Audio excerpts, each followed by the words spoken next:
சௌமிய தாமோதர பெருமாள் ஒரு நிருகேதிக கிருபா கட்டாட்சத்தாலே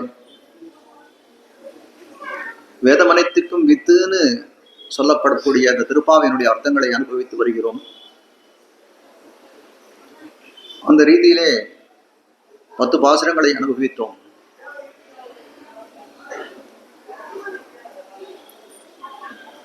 எம்பெருமானை திருப்பள்ளி உணர்த்துவதே நோக்காக ஆண்டாள் இந்த திருப்பாவை ஆரம்பிக்கிறாள்.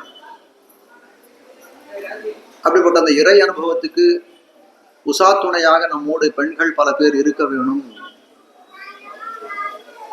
அப்படிங்கிற ஒரு உயர்ந்த எண்ணத்தினாலே 10 பெண்களை கூட எழுப்புவதைப் போலே இந்த திருப்பாவை அமைத்திருக்கிறாள்.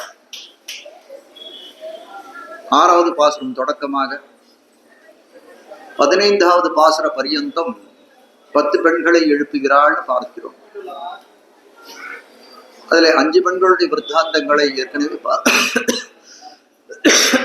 பார்த்தோம். இன்னைக்கு மற்றொரு பெண்ணுடைய செய்தியை இந்த பாசுரத்தின் மூலம் பார்க்க வேண்டும். கற்றுக்கறவை கணங்கள் பல கறந்துன்னு தொடங்கக்கூடிய இந்த பாசுரம் இது. இந்த பாசுரத்திலே எழுப்பப்படக்கூடிய பெண் பிள்ளை 3 சம்போதனங்களாலே வெளிகளாலே அழைக்கப்படுகிறாள். புனமையிலே என்றும் பொற்கொடியே என்றும் இப்படியெல்லாம் அழைக்கப்படக்கூடியவளாய் இருக்கிறாள் இந்த பெண்ணானவள். திருவாய்ப்பாடிக்கு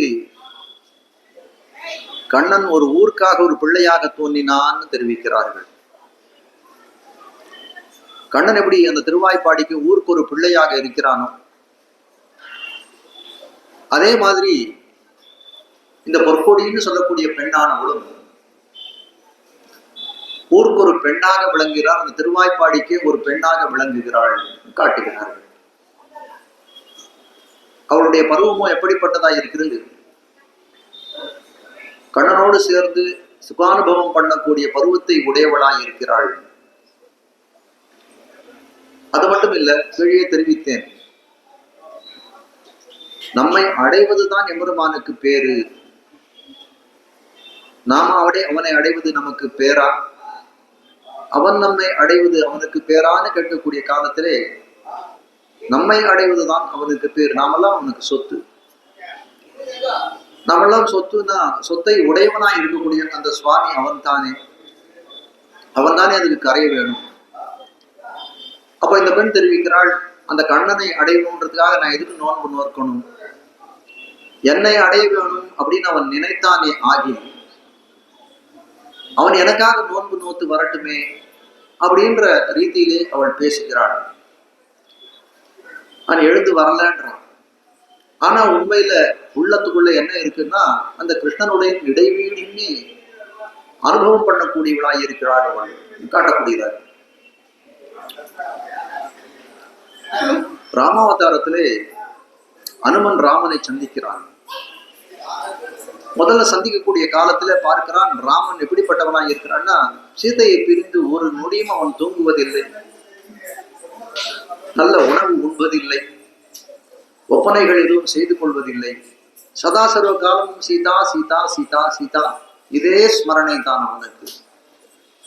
அப்போ அனுமன் நினைத்து கொண்டான், நான் என்ன இவன் இப்படிப்பட்டவனா இருக்கான், ஒரு தேசத்துக்கு ராஜாவா இருக்க வேண்டியவன், என்னமோ சீதா சீதான்னு ஒரு பெண் பின்னாடி பெண்ணை நினைத்து இப்படி கதறி கொண்டிருக்கிறானே, இது என்ன ஒரு இதுன்னு எனக்கு புரியலையே அப்படின்னு நினைக்கிறான்.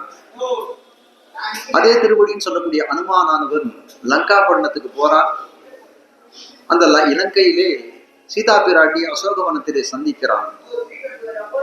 சீதா பிராட்டியை பார்த்த உடனே அவனுக்கு தெரிகிறது எப்படிப்பட்டவளாயா, இப்பிறப்பு என்பதொன்னும் இரும்புறை என்பதொன்னும் கற்பனப்படுவதென்னும் களிநடம் புரிய கண்டேன்னு கம்பர் பெருமான் சொன்னபடி நல்ல உயர்குடி பிறப்பை அங்கே பார்த்தான். நல்ல க்ஷமான்னு சொல்லக்கூடிய பொறுமை நிறைந்த அந்த பூமி பிராட்டிக்கு தகுந்தவளா இருக்கக்கூடிய சீதா பிராட்டியை பார்த்தான். நல்ல கற்புக்கரசியை பார்த்தான். அப்போ சொன்னான், துஷ்கிருதம் கிருத்தவோ ராமா, துஷ்கிருதம் கிருத்தவான் ராமகான். ராமன் பண்ணிக்கக்கூடியது ரொம்ப ஆச்சரியமான செயல். யாராலையும் அந்த காரியத்தை செய்ய முடியாது. ஏன் அப்படின்னு கேட்டான், இப்படிப்பட்ட ஒரு பெண்ணை இழந்தும் அவன் உயிரை தரித்து இருக்கிறானே, எப்படி இருக்கிறான்னா, துல்லியசீலமயோ விருத்தாம் துல்யாபிஜனலக்ஷணம் ரகவோர்ஹதி வைதேகிம் தம் சேயம் அசிதேக்ஷணா. திருப்படி இப்படி பார்க்கிறான். ஒரு பக்கத்துல ராமனை தன் மனக்கண்ணாலே நினைத்து பார்க்கிறான், மற்றொரு பக்கம் நேர சீதையை பார்க்கிறான்.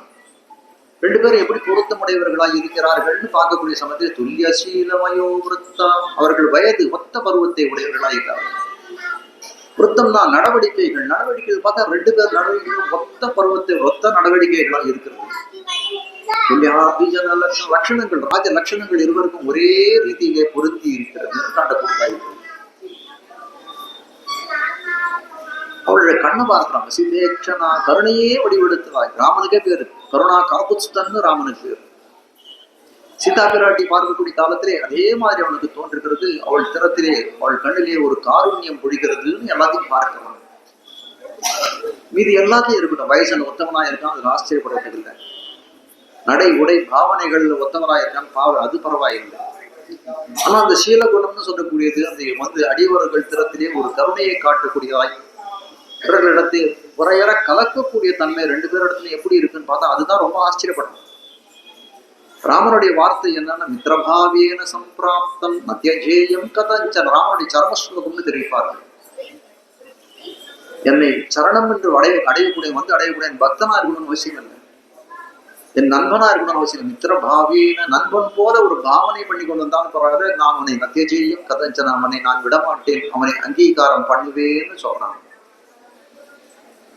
அதே மாதிரி ராவணனுக்கு உபதேசம் பண்றாள் சீதையானவர். நீ என் நாதனை என்னுடைய நாதனா இருக்கக்கூடிய இந்த ராமன் திறத்திலே நீ போய் சரணெல்லாம் அடையணும்னு கூட நான் சொல்லல. அவனை நண்பனாக ஏற்றுக்கொள், மித்திர மௌபைக்கும் கர்த்தும். இப்படி இந்த சீல குணம் கூடவா ஒவ்வொருத்தருக்கும் ரெண்டு பேருக்கும் ஒத்து இருக்கும்னு சொல்லக்கூடியதா இருக்கிறது. அனுமன் ரொம்ப வியக்கிறான். அதான் சொல்றான், துஷ்கிருதம் கிருத்தவோ ராமா கிருத்தவான் ராமா. ரொம்ப அரிய செயல்களை, அபாரமான செயல்களை செய்யப்படுறதுக்கு அரியமா இருக்கக்கூடிய செயலை இந்த ராமன் செய்திருக்கிறான்னு காட்டக்கூடியதா இருக்கிறது. அதே மாதிரி இந்த இடத்துல இந்த பெண்ணும் எப்படிப்பட்டவளாய் இருக்கிறாள் அப்படின்னு கேட்டால், எல்லா விதத்திலும் கண்ணனுக்கு பொருத்தமுடையவளாய் இருக்கிறார்னு காட்டக்கூடியதா இருக்கிறது. அப்படிப்பட்ட பெண்ணை எழுப்புகிறார்கள். கத்துக்கரவை கணங்கள் பல கறந்து செத்தார் திரளடிய செரு செய்யும் புத்தமன் இல்லாத கோவலர்த்தம் கொடியே புத்தர அல்குள் புனமையிலே பொதராய் எல்லாம் சொல்லி அவளுடைய எல்லாம் இது பண்ணி சுற்றத்து தோழி அவருக்கு உடனே கேட்கிறேன், எழுப்பி உடனே எழுந்து வாரான்னு சொல்லக்கூடிய காலத்திலே சுற்றத்து தோழிமார் எல்லாரும், சுற்றத்தவர்கள் தோழிமார்கள் எல்லாரும் வந்தார்களோ அப்படின்னு கேட்டா எல்லாரும் வந்தார்கள். நீ முத்தம் புகுந்து முகில் வண்ணன் செயற்பாடு சிற்றாதே பேசாதே செல்ல பெண்டாட்டி எட்டுக்குறங்கும் பொருளேறோர் என்றாய். நீ உடம்புலேயும் ஒரு அசைவும் இல்லை, உன் வாயிலும் எந்த விதமான வார்த்தைகளும் வெளிவரவில்லை, எத்துக்குறங்குகிறாய், இங்கனே கிடந்து உறங்குவது என்ன காரணம்னு கேட்கக்கூடியதாய் வாசம் இருக்கிறதுன்னு காட்டுகிறார்கள். கத்துக்கரவை கணங்கள் பல கறந்து. கத்துக்கரவை அப்படின்னு சொன்னால் கன்று பிளஸ் கறவைன்னு புணர்ச்சியில பிரியும் சந்தி. கன்றாகிய கறவை அப்படின்னு சொல்லலாம். கன்றாகிய கறவைனா என்ன அர்த்தம் அப்படின்னு கேட்டால், அந்த திருவாய்ப்பாடியில இருக்கக்கூடிய பசுக்கள்லாம் பார்க்கறதுக்கு ஒரு கன்றுகளை போலே இருக்கும். ஆனால் அதனுடைய கீர்த்தி எப்படி இருக்கும், பெருமை எப்படி இருக்குன்னா, நல்ல கறவை பசுக்கள் எப்படி பாலை கறக்குமோ அதே போல பாலை கறக்கக்கூடியதாக இருக்கிறது சொல்லப்படுது. ஏன் அந்த மாதிரி திருவாய்ப்பாடியில் இருக்கக்கூடிய பசு மட்டும் எப்படி இருக்கு? இப்ப கூட சொல்றாங்க சில பேர், இந்த புங்கனூர் பசுன்னு ஒண்ணு சொல்றாங்க. அது கண்ணுக்குட்டி அளவு தான் இருக்கும் அந்த புங்கனூர் பசுன்னு பார்த்தா, அதுதான் இல்ல கறவை பசுவே இதுதான் சொல்லக்கூடிய. அது போல திருவாய்ப்பாடியில் இருக்கக்கூடிய பசுக்கள் எல்லாம் எப்படி இருக்கும் அப்படின்னு கேட்டால், ஒரு பார்ப்பதற்கு வடிவிலே கன்றுகளை போலே இருக்கும். எதனால் அப்படி இருக்கு அப்படின்னு கேட்கிறாங்க. இந்த கன்றுகள் எல்லாம் புல்லையோ தண்ணீரையோ சாட்டு வளரக்கூடிய கன்றுகள் இந்த திருவாய்ப்பாடியில் எல்லாம் கிருஷ்ணனுடைய கரஸ்பர்ஷத்தாலே வளர்ந்த பசுக்கள் இவெல்லாம் அந்த கன்றுகள், கன்றாய் கறவைகள் அப்படின்னு சொல்றாங்க. அதனால எந்த காலத்திலையும் என்ன பண்ணுமா, புல்லு தண்ணீர் வைக்கக்கூடிய காலத்துல யார் வைக்கிறான்னு எப்போ அந்த கண்ணன் வைப்பாங்க, கண்ணன் வைக்கக்கூடிய கண்ணனை பார்த்துட்டே இருக்கும். சதா பஷ்யந்தி சூரையா. விண்ணாட்டிலே இருக்கக்கூடிய நித்திய சூரியர்கள்லாம் எப்ப பாரு பெருமான் பார்த்து கொண்டே இருக்கிறார்களாம். காண்பதற்கு முன் உறக்கம் இல்லை. அவர்களுக்கு தான் எப்படி இருக்குன்னா எம்பெருமானை பார்க்கணும் பார்க்கணும் பார்க்கணும்னு ஒரு ஆசை உண்டு. அதனால காண்பதற்கு முன் உறக்கம் இல்லை. கண்டால் பார்த்துட்டா உறக்கம் வந்துருமா? ஓக்கியமான வஸ்து கண்ணுக்கு எதிர்க்க இருக்கக்கூடிய சந்தர்ப்பத்தில் கண்ணை மூட முடியுமா? அதனால்தான் அவருக்கு அனிமிஷான இந்த கண்ணுடைய இமைகள் மூடாதவர்களாக இருக்கக்கூடியவர்கள் காட்டுகிறார்கள். அதே போல நித்தியசூரிகள் எப்படி விண்ணாட்டிலே இருக்கிறார்களோ அதை போல இந்த பசுக்கள் கிருஷ்ணனுடைய கரஸ்பர்ஷத்தாலே வளர்ந்தது. நித்தியசூரிகளுக்கெல்லாம் எப்போ வயசு என்ன அப்படின்னு கேட்டால் 25 வயசு தான். வருஷம் எவ்வளவு வேணா போகட்டும், அவர்களுடைய யவ்வனம் மாறவே மாறாது. அப்படியே அந்த யுவாவாக இருப்பார்கள். பஞ்சவிம்சதி பிராயர்கள் 25 வயசுக்கு மேல போகவே மாட்டார்கள். அதே போல கிருஷ்ணனுடைய கரஸ்பர்ஷத்தாலே வளர்ந்து இந்த கன்றுகளாக இருக்கக்கூடியது எப்படி இருக்கும்னு கேட்டால் பார்ப்பதற்கு கன்று போலவே இருக்கும் என்னென்னைக்கும். ஆனால் ஒரு கறவை பசு எவ்வளவு பால் கறக்குமோ அதை போல அபரிமிதமாக வாங்க குடம் நிறைக்கும் வண்ணல் பருப்பசுக்களாக இருக்கும் காட்டக்கூடியதா இருக்கிறது. நித்தியசூரிகள் எந்த புகழை பாடுவார்கள் அப்படின்னு கேட்டா எம்பெருமானுடைய மேன்மை. விண்ணகரத்திலே விண்ணாட்டிலே இருக்கிறான், பரவபதத்திலே இருக்கிறான், ஸ்ரீவைகுண்டத்திலே இருக்கிறான், மேன்மையானவன் அப்படின்னு அவருடைய பெருமையை பறைசாற்றுவார்கள். ஆனால் எங்கள் ஆய்ப்பாடியில இருக்கக்கூடிய இந்த கற்றுக்கறவைகள்லாம் என்ன பண்ணும் அப்படின்னு கேட்டால் அங்க இருக்கக்கூடிய பெருமான் தான் இங்க வந்து உட்கார்ந்துருக்கான். அவனுக்கு இருக்கிற பெருமைகள் எல்லாம் இவனுக்கும் இங்க இருக்கு. ஒரே ஒரு வித்தியாசம் என்னன்னா அங்க அவன் பெருமாள்னே சொல்றான். இந்த ஊர்ல அவன் மனுஷனாக வந்து பிறந்திருக்கான். மனுஷத்தே பரத்தம் மனுஷனாக பிறந்தாலும் மேன்மையான குணங்களை கைவிடாமல் வந்து இருக்கக்கூடிய அவனுடைய மனுஷத்துவ பரத்துவத்தை பாராட்டக்கூடியதாக இருக்கும். இந்த திருவாய்ப்பாடியில் இருக்கக்கூடிய கன்றாகிய கறவைகளுடைய நிலைப்பாடு காட்டுகிறார்கள். கற்றுக்கறவை கணங்கள் பல கறந்து ஒரு முரண்பாடு இருக்கு பாருங்க. ஒரு கறவைன்னு சொன்னா பசுக்கள், நல்ல பெரிய பசுக்கள். கன்றுன்னு சொன்னால் சிறிய குட்டி அது அப்படின்னு பார்க்கிறோம். நம்மாழ்வார் ஒரு பாசுரம் பாடுறாரு. உருமோ பாவியேனுக்கு இவ்வுலகம் ஒன்னும் உடன் நிறையாக சிறுமாமேடி நிமித்தையன் செந்தாமரை கண் திருக்குறளன் அருமாவிரை நாள் மலரடி கீழ் புகுதலன் நீ அவனடியார் சிறுமா மணிசராய் நயாண்டார் இங்கே தெரியவே. கடைசி வரிதான் முக்கியம். சிறுமா மணிசராய் என்னையாண்டார். புறத்தாழ்வான்ற ஆச்சாரியர் தன்னுடைய சீடர்களுக்கெல்லாம் இதை சொல்லி கொடுத்துட்டு இருக்காரு. திவ்ய பிரபந்தத்தை அவர்களுக்கெல்லாம் சொல்லி கொடுக்கிறார். அப்படி சொல்லி கொடுக்கக்கூடிய காலத்திலேயே அவருடைய பிள்ளை பராசரம் பண்றது சிறு பிள்ளை. அவனுக்கு அந்த பூனல் கூட அந்த யஜ்யோபவிதம் கூட அவனுக்கு ஆகலை. அந்த குழந்தை கேட்கறது பக்கத்துல உட்காந்துட்டு, அப்பா சிறுமா மணிசர்னு சொல்றியே, சிறுமா மணிசர்னா என்ன அப்பா? சிறுனா சின்னதுன்னு சொல்றான், மானா பெருசுன்னு சொல்றான். அப்போ எப்படி இந்த மாதிரி சொல்றது சரியா இருக்குமா? ஒண்ணு சிறு மனுஷர்னு சொல்லணும், இல்ல மா மனுஷர்னு சொல்லணும். நம்ம கூட அப்ப அடையாளம் சொல்லிச்சு யாரையோ ஒருத்தர் கூட்டு வான்னு சொன்னா, அது பாருங்க கொஞ்சம் உயரமா குள்ளமா இருக்காரு அப்படின்னு சொன்னா அவளுக்கு என்ன புரியும்? சுவாமி ஏதாவது ஒரு அடையாளத்தை சொல்லணும் சுவாமி. ஒருத்தர் குள்ளமா இருக்கிற கூட்டு வரணுமா, உயரமா இருக்கிற கூட்டு வரணுமான்னு தானே கேட்போம். அதே போல இந்த இடத்துல சொல்றா சிறுமா மணிசராய் என்னையாண்டார். பட்டர் கேட்கிறார், பராசர பட்டர் கேட்கிறார் கூறத்தாழ்வான் இடத்துல. இந்த மாதிரி ரெண்டு முரண்பட்டதாக இருக்கிறதே, இதை எப்படி நீங்க சொல்றீங்களோ? ஆழ்வார் இதுக்கு எப்படி அர்த்தம் காட்டுறாரு? உடனே கூறத்தாழ்வான் சொன்னாராம், நீ சிறு பிள்ளையானபடியாலே உனக்கு இது சாஸ்திரங்களை கொண்டு நியாயமா உனக்கு பதில் சொல்லணும். நீ சிறு பிள்ளையா இருக்கிறாய், அதனால இப்ப சாஸ்திரத்தை கொண்டு உனக்கு என்னால பதில் சொல்ல முடியாது. நான் என்ன பண்றது தெரியுமா? இப்போ உனக்கு லோகத்திலே காணக்கூடிய ஒரு உதாரண புருஷரை காட்டுகிறேன்னு அழைத்துட்டு போறாங்க. கீழே தெரிவித்தேன் யஜ்யமூர்த்தின்னு ஒருத்தர் சுவாமி ராமானுஜருடைய 18 நாள் வாதம் புரிந்தார். அதுக்கப்புறம் ராமானுஜருக்கு அத்து தீர்ந்தவராய் அவரிடத்துல சீடரானார்னு சொன்னேன். அந்த யஜ்யமூர்த்தி அருளாள பெருமாள் எம்பெருமானார்னு ராமானுஜர் அடிநிலை வந்த பிறகு அவருக்கு அருளாள பெருமாள் எம்பெருமானார்னு பேர். அவரை கொண்டு போய் காட்டுறாங்க.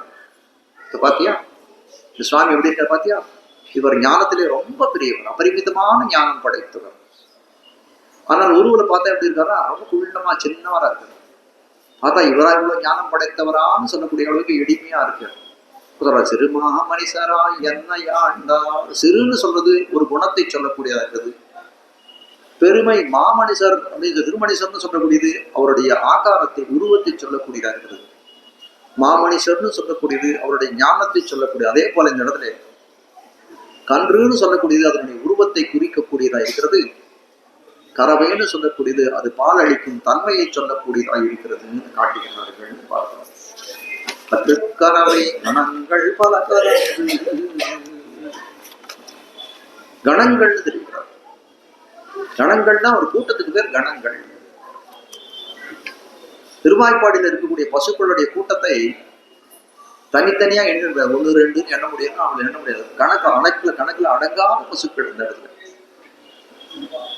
அதே போல கணங்களா ஒரு கூட்டமா ஒரு 100 பசுவை சேர்த்து எண்ணிவிடலாமா அப்படின்னு கேட்டால் அப்படி எண்ண முடியாது. அந்த கணங்களும் ரொம்ப அபரிமிதமாக இருக்கிறது. அதனால அப்படியும் எண்ண முடியாதுன்னு சொல்ல முடியாது. கறவை கணங்கள் பல கறந்து கூட்டமாகவும் எண்ண முடியாதுன்னு சொல்லக்கூடியதாக இருக்கிறது. கணங்கள் பல கறந்து எம்பெருமானுடைய குணங்களை எல்லாம் பட்டியலிடுகிறாள் கூறத்தாழ்வான். காஞ்சி தேவபெருமான் பார்த்து ஒரு பாசனம் பாடுறார், ஸ்லோகம் பாடுறார். பிரகிருஷ்டம் விஞ்ஞானம் பலமதுலம் ஐஸ்வர்யம் அகிலம் விமர்யாதம் வீரியம் வரத பரமாசக்திரபிச்ச பரம் தேஜஸ்யேதி பிரவர குணஷட்கம் பிரதமஜம் குணானாம் நிஸ்ஸீன்னாம் கணன விகுணானாம் பிரசவபூ. எம்பெருமானுக்கு எத்தனை குணங்கள் உண்டுன்னு கேட்டால் ரொம்ப முக்கியமான குணங்கள்னு சொல்லக்கூடிய 6 குணங்கள். ஞானம், பலம், ஐஸ்வர்யம், வீரியம், சக்தி, தேஜஸ்ன்னு 6 குணங்கள் சொல்றாங்க. இந்த 6 குணங்கள் தானா எம்பெருமானுக்குன்னா இல்ல. எம்பெருமான சொல்லக்கூடிய காலத்துல எண்ணில் பல் குணத்தன், எண்ண முடியாத அளவுக்கு திருக்கல்யாண குணங்களை உடையவனாய் இருக்கிறான் அந்த எம்பெருமான்னு சொல்றான். அப்போ 6 குணங்கள் சொல்றீங்களே அப்படின்னு கேட்டால் இந்த 6 குணங்கள் எப்படின்னா அதுக்கு ஊற்றுவாயை போது ஒரு கிணறு வெட்டணும். கிணறு வெட்டக்கூடிய காலத்துல இந்த ஊற்று இருக்கணும். அந்த ஊற்றுக்கண் இருந்ததுன்னா கிணத்துல ஜலம் வரும். அதுபோல எம்பெருமானுக்கு லட்சோபலட்ச குணங்கள் இருக்கு அப்படின்னா அதுக்கு ஊற்றுவாயாக இருக்கக்கூடிய இந்த 6 குணங்கள் தான். இந்த 6 குணங்களை ஒரு மூலதனமாக கொண்டு ஆதாரமாக கொண்டு முளைத்தனெல்லாம் மற்ற குணங்கள்னு சொல்லக்கூடியதாக இருக்கிறதுன்னு காரணம். எப்படி இந்த இடத்துல கற்றுக்கறவை கணங்கள்னு திருவாய்ப்பாடியில் இருக்கக்கூடிய கணங்களா இருக்கக்கூடிய பசுக்களை கூட்டமா இருக்கக்கூடிய பசுக்களை கூட நம்மளால எண்ண முடியலையோ அதே ரீதியிலே எம்பெருமானுடைய குணங்களை எண்ண முடியாது.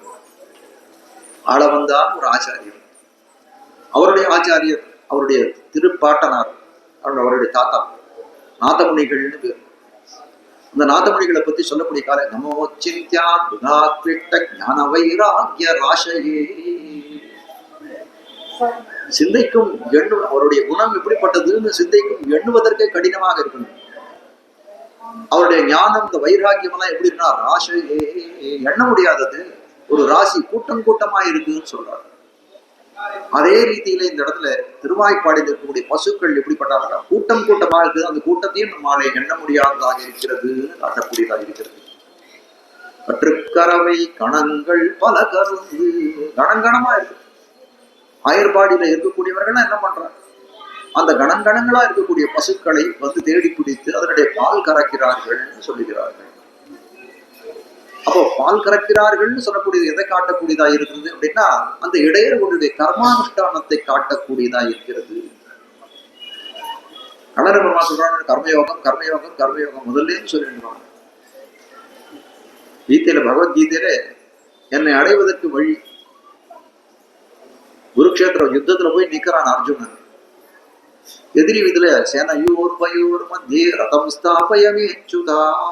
கண்ணன் எடுத்து சொல்றான், தேர ஓட்டிக்கு போய் யுத்த பூமியில நடுவுல நிறுத்தினான். கொண்டு போய் நிறுத்தினான். பாக்குறான் எதிரி பக்கத்துல யார் இருக்கான்னு பாக்குறான். ஒரு பக்கம் பீஷ்ம பிதாமகர், ஆச்சாரியனா இருக்கக்கூடிய துரோணர், சித்ரா பிள்ளைகளா இருக்கக்கூடிய துரியோதனாதிகள் 100 பேர். இப்படி இருக்கவர்கள்லாம் பார்த்தா அவன் மனம் கலங்கி கொடுத்து, ஐயோ இவர்களெல்லாம் நான் அடித்து கொன்று நான் ராஜ்யத்தை அடைய போகிறேன்னு ஒரு பீதி ஏற்பட்டது. உறவுக்காரர்களை வென்று கொன்று எனக்கு இந்த ராஜ்யமே வேண்டாம், நான் விட்டுட்டு போறேன்றான். கண்ணன் சொல்றான் அப்படிலாம் விட முடியாது, நீ க்ஷத்ரியன், உனக்கு அந்த தர்மத்துக்கு அந்த வர்ணத்துக்கு தகுந்த வர்ணாசிரம தர்மத்தை நீ அனுஷ்டித்துதான் ஆக வேண்டும், நீ பண்ண வேண்டும்ன்றான்.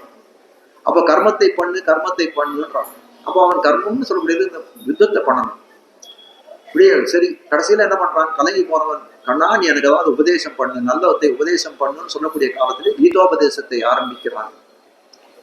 அப்படி 2வது அத்தியாயத்திலே ஆரம்பிக்கக்கூடிய சந்தர்ப்பத்திலே 2வது அத்தியாயத்தினுடைய கடைசியில ஒரு இடத்துல சொல்றான், கர்மயோகத்தினுடைய பெருமையெல்லாம் சொல்லிட்டு வரான்.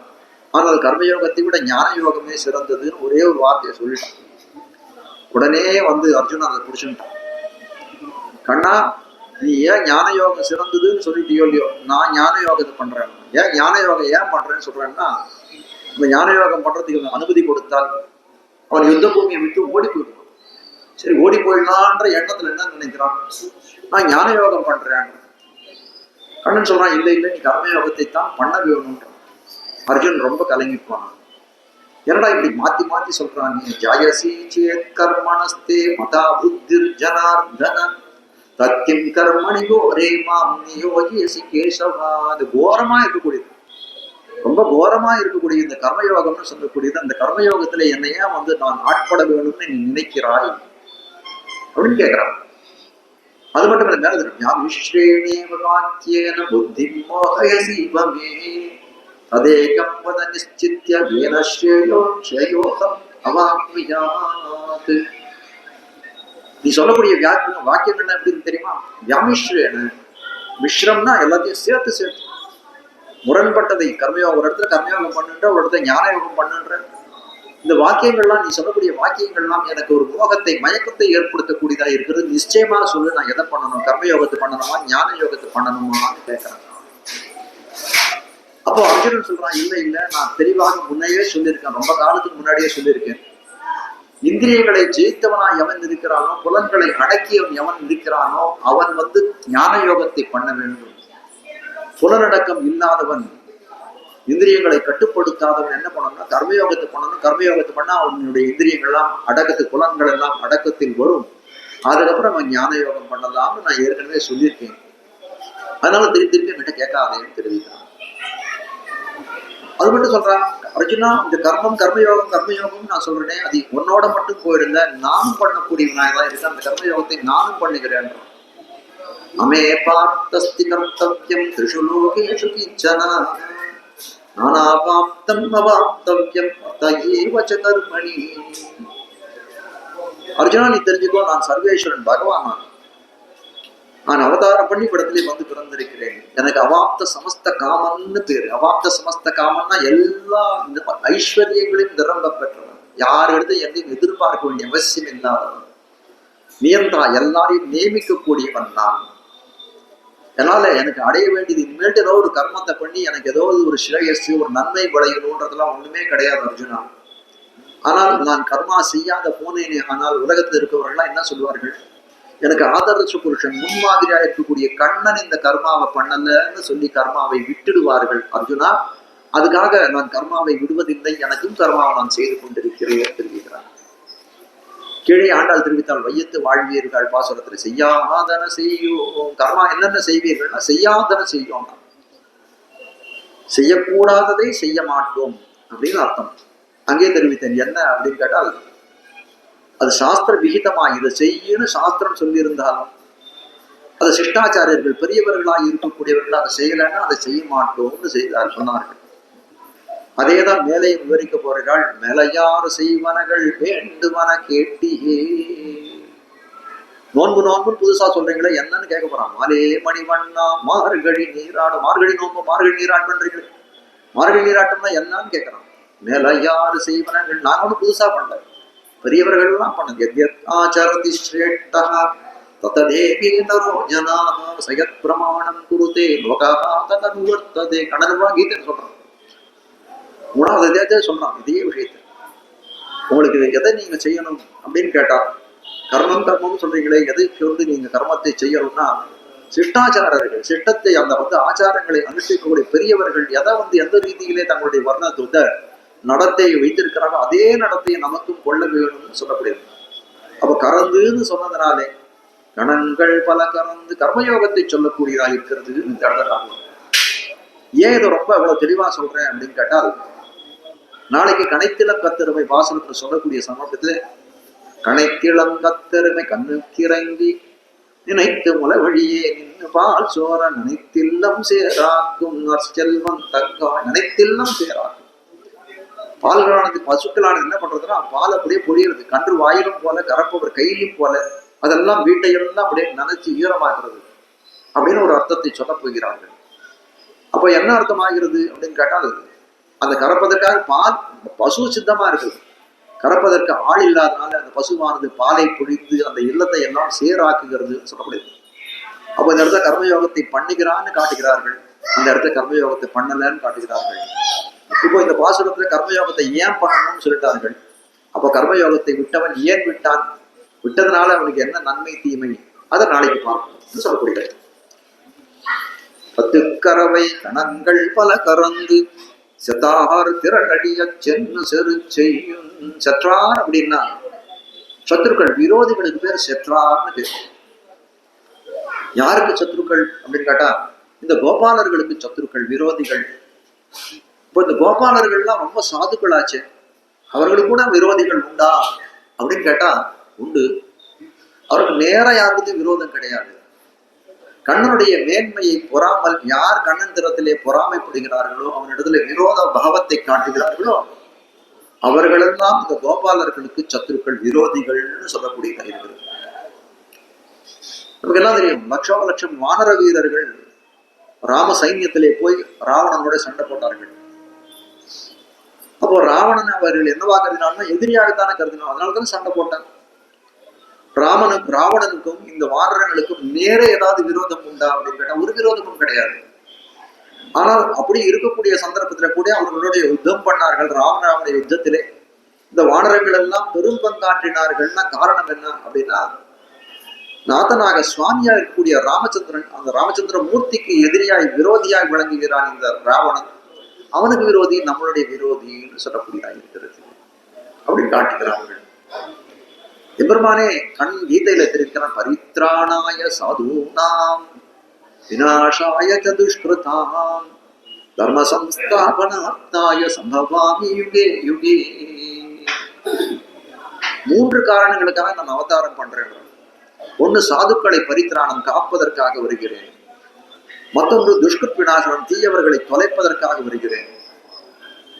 அடுத்தது தர்ம சம்ஸ்தாபனம், எந்தெந்த சமயத்துல தர்மங்கள் எல்லாம் நலிந்து போகிறதோ அந்த தர்மத்தை நிலைநாட்டுவதற்காக வருகிறேன் கண்ணன பெருமான் தெரிவிக்கிறான். அப்போ அதுக்கு தக்கபடி என்ன பண்றான், அந்த துஷ்கிருத் விநாசனம்ன்றது அவனுடைய செயல் அவதார ரகசியமா இருக்கிறது. அதுக்காக பல அவதாரங்கள் பண்றான். சாதுக்களை பரித்ராணம் பண்றான், துஷ்டர்களை விநாசம் செய்கிறான்.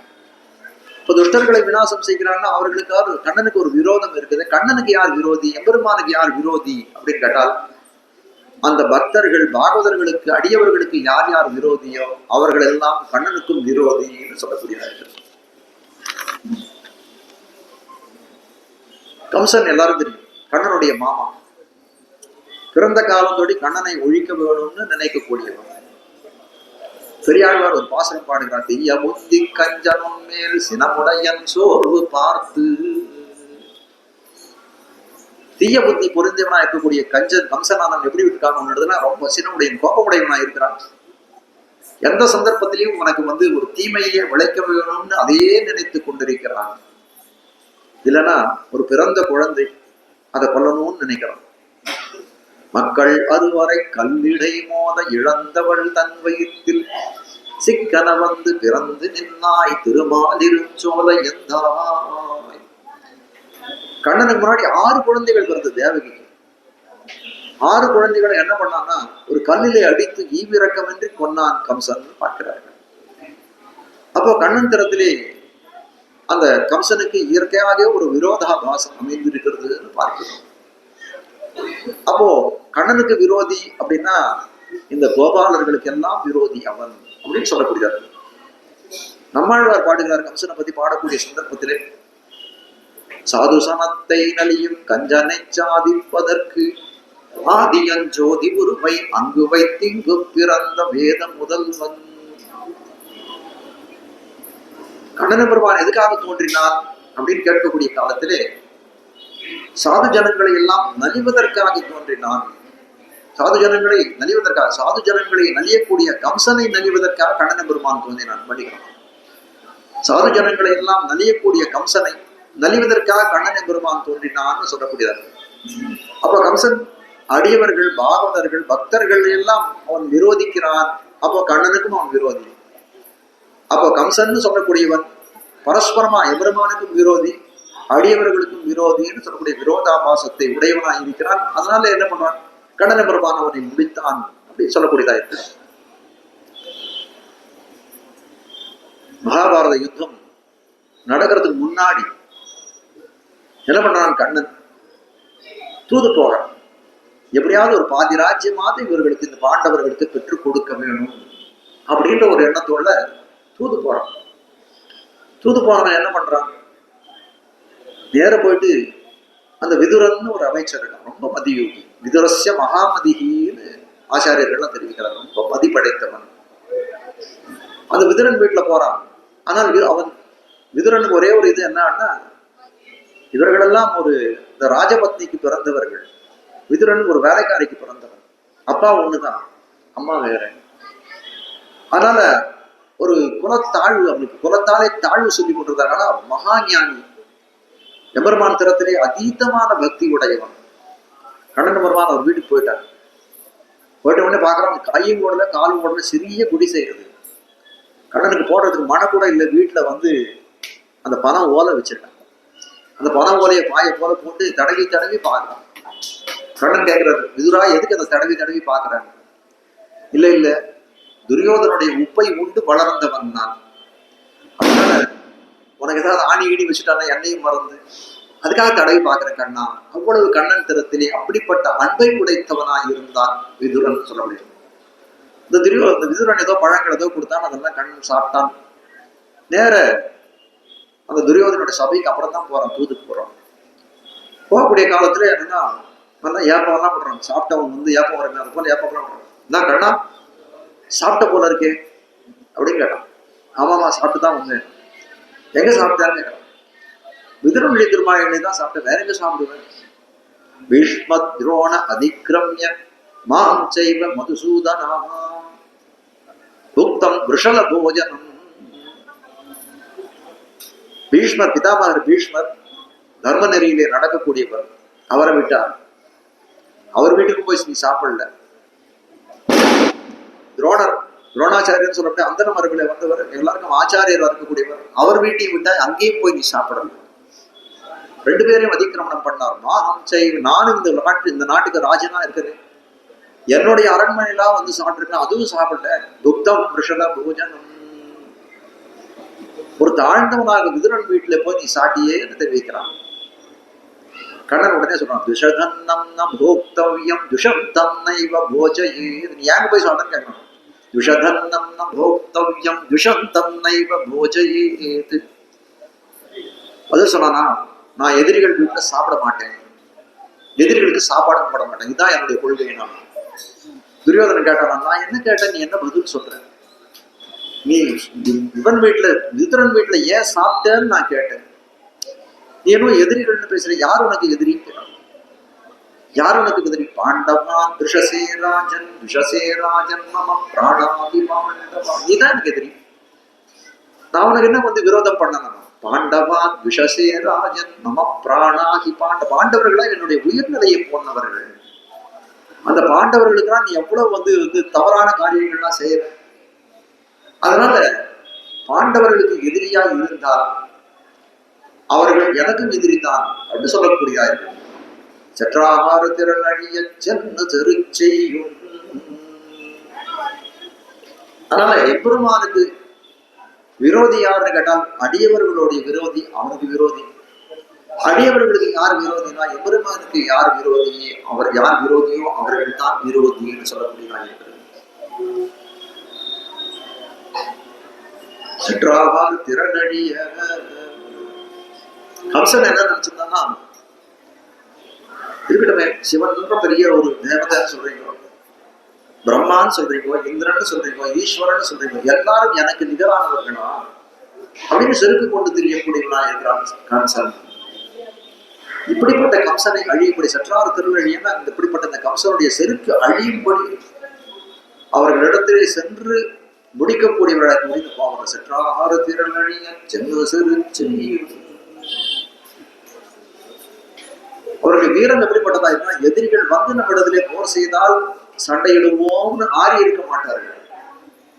நமக்கு அவனுக்கு விரோதம் இருக்கு, எம்பெருமான் தரத்திலே அவனுக்கு விரோதம் இருக்குன்னா அவன் இருக்கும் இடம் சென்று அவனை நலியக்கூடியவர்கள் இந்த கோபலர்கள். அப்படிப்பட்ட தைரியம் புரிந்தவர்கள், வீரம் புரிந்தவர்கள்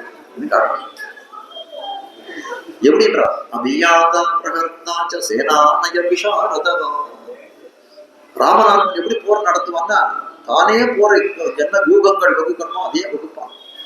தானே யார் யாரை எங்கெங்க நிறுத்தணும், எப்படி போர் புரியணும், அந்த வியூகங்கள் அமைக்கிறது, என்னென்ன யுக்திகளில் போர் புரியறதுன்னு இது பண்ணும். அது போல இந்த கோபாலர்கள்லாம் கோபாலர்கள்லாம் எப்படிப்பட்டவர்கள், அந்த யுத்தமும் வந்துவிட்டுனா அந்த யுத்தத்தை எப்படி நடத்த வேணும், அந்த நுணுக்கங்கள் தெரிந்தவர்கள், அந்த வியூகத்தை எப்படி அமைக்கணும், அந்த படையை எப்படி நடத்தணும், அதெல்லாம் அறிந்தவர்கள். ராமனை போல அறிந்தவர்களாக இருக்கிறார்கள். அதனால அவங்க செற்றாரத்துக்கு வெறிகள் திறத்திலே போர் துருக்கத்திலே ரொம்ப நிபுணத்துவம் நல்ல திறமை வாய்ந்தவர்களாக இருந்தார்கள் சொல்றேன். அது மட்டும் இல்லை, யுத்த நீதிகள்ல ராமன் ரொம்ப சிறந்தவர். கடைசி நாள் ராவணனை அடிக்கக்கூடிய சந்தர்ப்பத்திலே முடிக்கல எங்கு போய் நாளைவான் அனுப்புறோம். ஆனால் காத்தாலே ரொம்ப கோரமான யுத்தம். ராவணனை நைய புடைக்கிறார் ராமன். அவனுடைய தேர்ல இருக்கக்கூடிய கொடி போயிடுத்து, அவனுடைய கிரீட்டம் போயிடுத்து, பானங்கள் எல்லாம் போயிடுத்து. வெறும் நிராயுத பாணியா வெறும் கையில அந்த வில்ல மட்டும் கையில பிடிச்சிட்டு இருக்கான். ஆனால் அந்த சந்தர்ப்பத்துல கூட என்ன பண்றான், அவன் ராமன் பானத்தை பிரயோகம் பண்ணிட்டே இருக்கான். ராமன் சொல்லக்கூடிய காலத்தை சத்ரு பிரக்யாத வீரியா ரஜனீயஸ்ஸ விக்ரமை வால்மீகி ராமன் சொல்றான். சத்ருக்களே ராமனுடைய வீரியத்தை பார்த்து பிரக்யாத வீரர், ரொம்ப பெருமை பெற்ற வீரன் அவன் திறத்திலே ரொம்ப ஆசையோடு இருப்பார்கள் சொல்றான். இந்த வார்த்தையை ராவணனே சொல்றான். ராமனை பார்த்து, ராமனுடைய வீரத்தை பார்த்து பிரக்யாத வீரியன், ரொம்ப பெருமை பெற்ற வீரன் இவன் சொல்லக்கூடியதா இருக்கு. அப்ப காட்ட வந்த விஷயம் என்னன்னா, யுத்த நீதிகளிலே அப்படியே அந்த நீதிகள் பிறழாதவனாகக்கூடிய. ஆனா இந்த ராவணன் வெறும் ஒரு அங்கம் மட்டும், ஒரு வில்ல மட்டும் பிடிச்சிட்டு இருக்கான், பான பிரயோகம் பண்ணிட்டே இருக்கான். ராவணன் யோசனை பண்ணி பார்க்கணும், ராமன் இந்த மாதிரி அநீதியான யுத்தம் பண்ண மாட்டான், நிராயுதபாணி அடிக்க மாட்டானே, ஏன் இப்படி அடிக்கிறான் அப்படின்னு நினைக்கக்கூடிய காலத்துல பார்க்கிறான், தன் கையில இருந்து வில்ல பிடிச்சிட்டு இருக்கான். இந்த வில்ல கிட்ட இருக்குன்னு சொன்ன மாதிரி அவன் பிடித்துக் கொண்டிருக்கிறான்னு சொல்லக்கூடியதா இருக்கு. அப்புறம் என்ன பண்றான், தன்னுடைய தவறை உணர்ந்து வில்ல கீழே போடுறான். ராமன் பான பிரயோகத்தை நிறுத்துறான். அது போல யுத்த நீதிகள் அறிந்தவர்கள் நிராயுத பாணி அடிக்க மாட்டார்கள், புறமுதுகு காட்டி ஓட மாட்டார்கள். அப்படியெல்லாம் யுத்த நீதிகளை அறிந்தவர்களாக இருக்கக்கூடியவர்கள் இந்த கோபாலர்கள் சொல்றாங்க. அது மட்டும் இல்ல, குற்றம் இல்லாத கோபாலர் தம்பொடியே, குற்றம் ஒன்று இல்லாத கோபாலர். என்ன குற்றம் இவர்கிட்ட கிடையாது அப்படின்னு கேட்டால், பகைவர்கள் எல்லாம் படை திரட்டி வந்து நம்மை அடிக்கலாம்னு நினைக்கிற வரைக்கும் காத்துக்கிட்டே இருக்க மாட்டான். பகைவர்கள் இருக்க சிம்மத்தை சென்று சிங்கத்தினுடைய குகையிலே சந்திக்கிறதுன்னு சொல்றாங்க. அது போல என்ன பண்ணுவான், பகைவர்கள் இருக்கும் இடங்களும் அந்த இடத்துல போய் நேர போய் உன்னை முடிக்கக்கூடியவர்கள், நிராயுத பாணிகளை அடிக்காதவர்கள், அந்த மாதிரி தோஷங்கள் இல்லாதவர்களா இருக்கக்கூடியவர்கள். கோபலர்தம் பொற்கொடியே. இப்பதான் எழுப்பக்கூடிய அந்த பெண்ணுடைய விருத்தாந்தம் வருது. இவ்வளவு நேரம் சொன்ன விசேஷங்கள் எல்லாம், அடைமொழிகள் எல்லாம் எங்க போய் வந்து சேர்றது அப்படின்னு கேட்டால், அந்த கோபாலர்களை சொன்னார். அப்படிப்பட்ட அந்த கோபாலர்களுடைய குடியிலே வந்தவளா இருக்கக்கூடிய பொற்கொடி, அந்த பெண்ணை சொல்றாங்க பொற்கொடியே. அப்படிப்பட்ட குற்றம் ஒன்று இல்லாதவர்களாய், தோஷம் இல்லாதவர்களாய் இருக்கக்கூடிய இந்த கோபாலர்களுடைய குடியிலே பிறந்தவர்களா இருக்கக்கூடிய பொற்கொடி என்று தெரிவிக்கிறார். கொடினா என்ன அப்படின்னு கேட்டால், நம்ம சாதாரண கொடி படறது இல்லையா, இப்போ பூஷணி கொடின்றோம், மல்லி கொடின்றோம், அவரை கொடின்றோம், புடலங்காய், இதெல்லாம் கொடின்னு சொல்லக்கூடியது எப்படிப்பட்டதா இருக்கும் அப்படின்னா, தானா சுயமா அப்படியே கீழே படந்துடுறாங்க. அந்த கொடிக்கு ஒரு கொள்கொம்பு வேணும். கொடி படர ஆரம்பிச்சதுன்னா என்ன பண்ணுவோம், விதையை வச்சான்னா அங்குரிக்கும். அப்ப என்ன பண்றான், அந்த மல்லிச்செடி என்ன பண்றான், எடுத்து ஒரு கொம்புல கொடுத்து சுத்தி விடுறான், மேல அப்படியே படறது. அப்புறம் பெரிய பந்தல் போட்டு பந்தல்ல படர விடுறான். அதே போல இவள் புல்கொடியை போல இருக்கக்கூடியவள், அதுவும் பொற்கொடி, பொன்னாலே செய்யப்பட்ட கொடியை போலவே இருக்கக்கூடியவள். வேதாந்த தேசிகன் கோதாஸ்துதின்னு ஒரு ஸ்தோத்திரம் ஆண்டாளை பத்தி அவர் சொல்றாரு. முதல் ஸ்லோகமே ஸ்ரீ விஷ்ணு சித்த குலநந்தன கல்பவல்லி, வல்லின கொடி, ஸ்ரீ விஷ்ணு சித்த குலநந்தன கல்பவல்லி. ஆண்டாள் யார் தெரியுமா, பெரியாழ்வாருடைய தோட்டத்திலே விளைந்த கற்பக கொடின்னு. கற்பக கொடிக்கு படுறதுக்கு ஒரு புல்கொம்பு வேணுமே அப்படின்னா, ஸ்ரீரங்கராய ஹரிச்சந்தன யோக திருஷ்யா. ஸ்ரீரங்கராஜன் சொல்லக்கூடிய அந்த நம்பெருமாள் ஆகிய சந்தன மரத்திலே அந்த தருவிலே படர்ந்திருக்கக்கூடிய கொடியானவர்கள் ஆண்டாள்னு சொல்றாங்க. இப்ப பொற்கொடின்னு தெரிவித்தால் அந்த கொடியை போல கோல் தேடி ஓடும் கொழுந்ததே பொன்னதே மால் தேடி ஓடும் மனம். நீ வாசகத்துல பூதத்தாழ்வார் எழுப்பப்பட போகிறார். இந்த பூதத்தாழ்வார் அவருடைய வாசகத்துல கோல் தேடி ஓடும் அவருடைய என்னுடைய மனசார்ந்து எப்படி இருக்கு? ஒரு கொள்கம்பு, ஒரு கொடியானது ஒரு எப்படி ஒரு கொள்கம்பை தேடி ஓடுகிறது, என்னுடைய மனசானது அந்த திருமாலை தேடி ஓடுகிறது.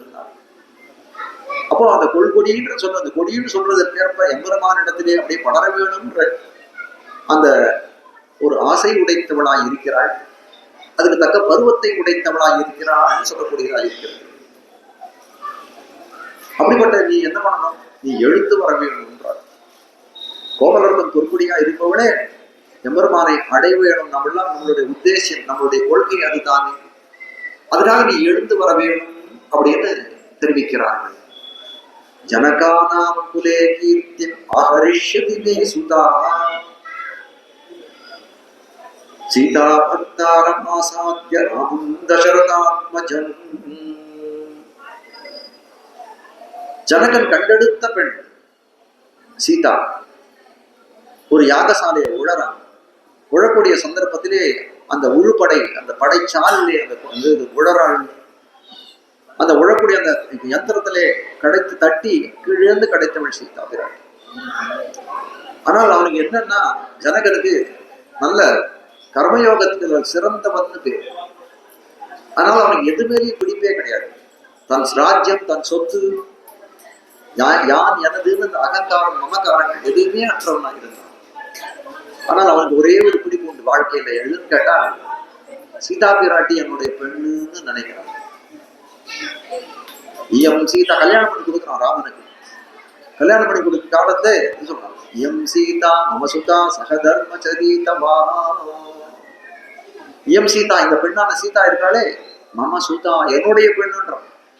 அது வரைக்கும் எந்த பொருளை பார்த்தும் என்னுடையதுன்னு சொல்லாதவன் சீதா பிராட்டியை பார்த்த காலத்துல இவள் என்னுடைய பெண்ணுன்னு சொல்லக்கூடிய அளவுக்கு, அந்த கர்மயோகியை கூட மாற்றக்கூடிய அளவுக்கு தன்னை பெருமை படைத்தவளாய் இருந்தாள் சீதா.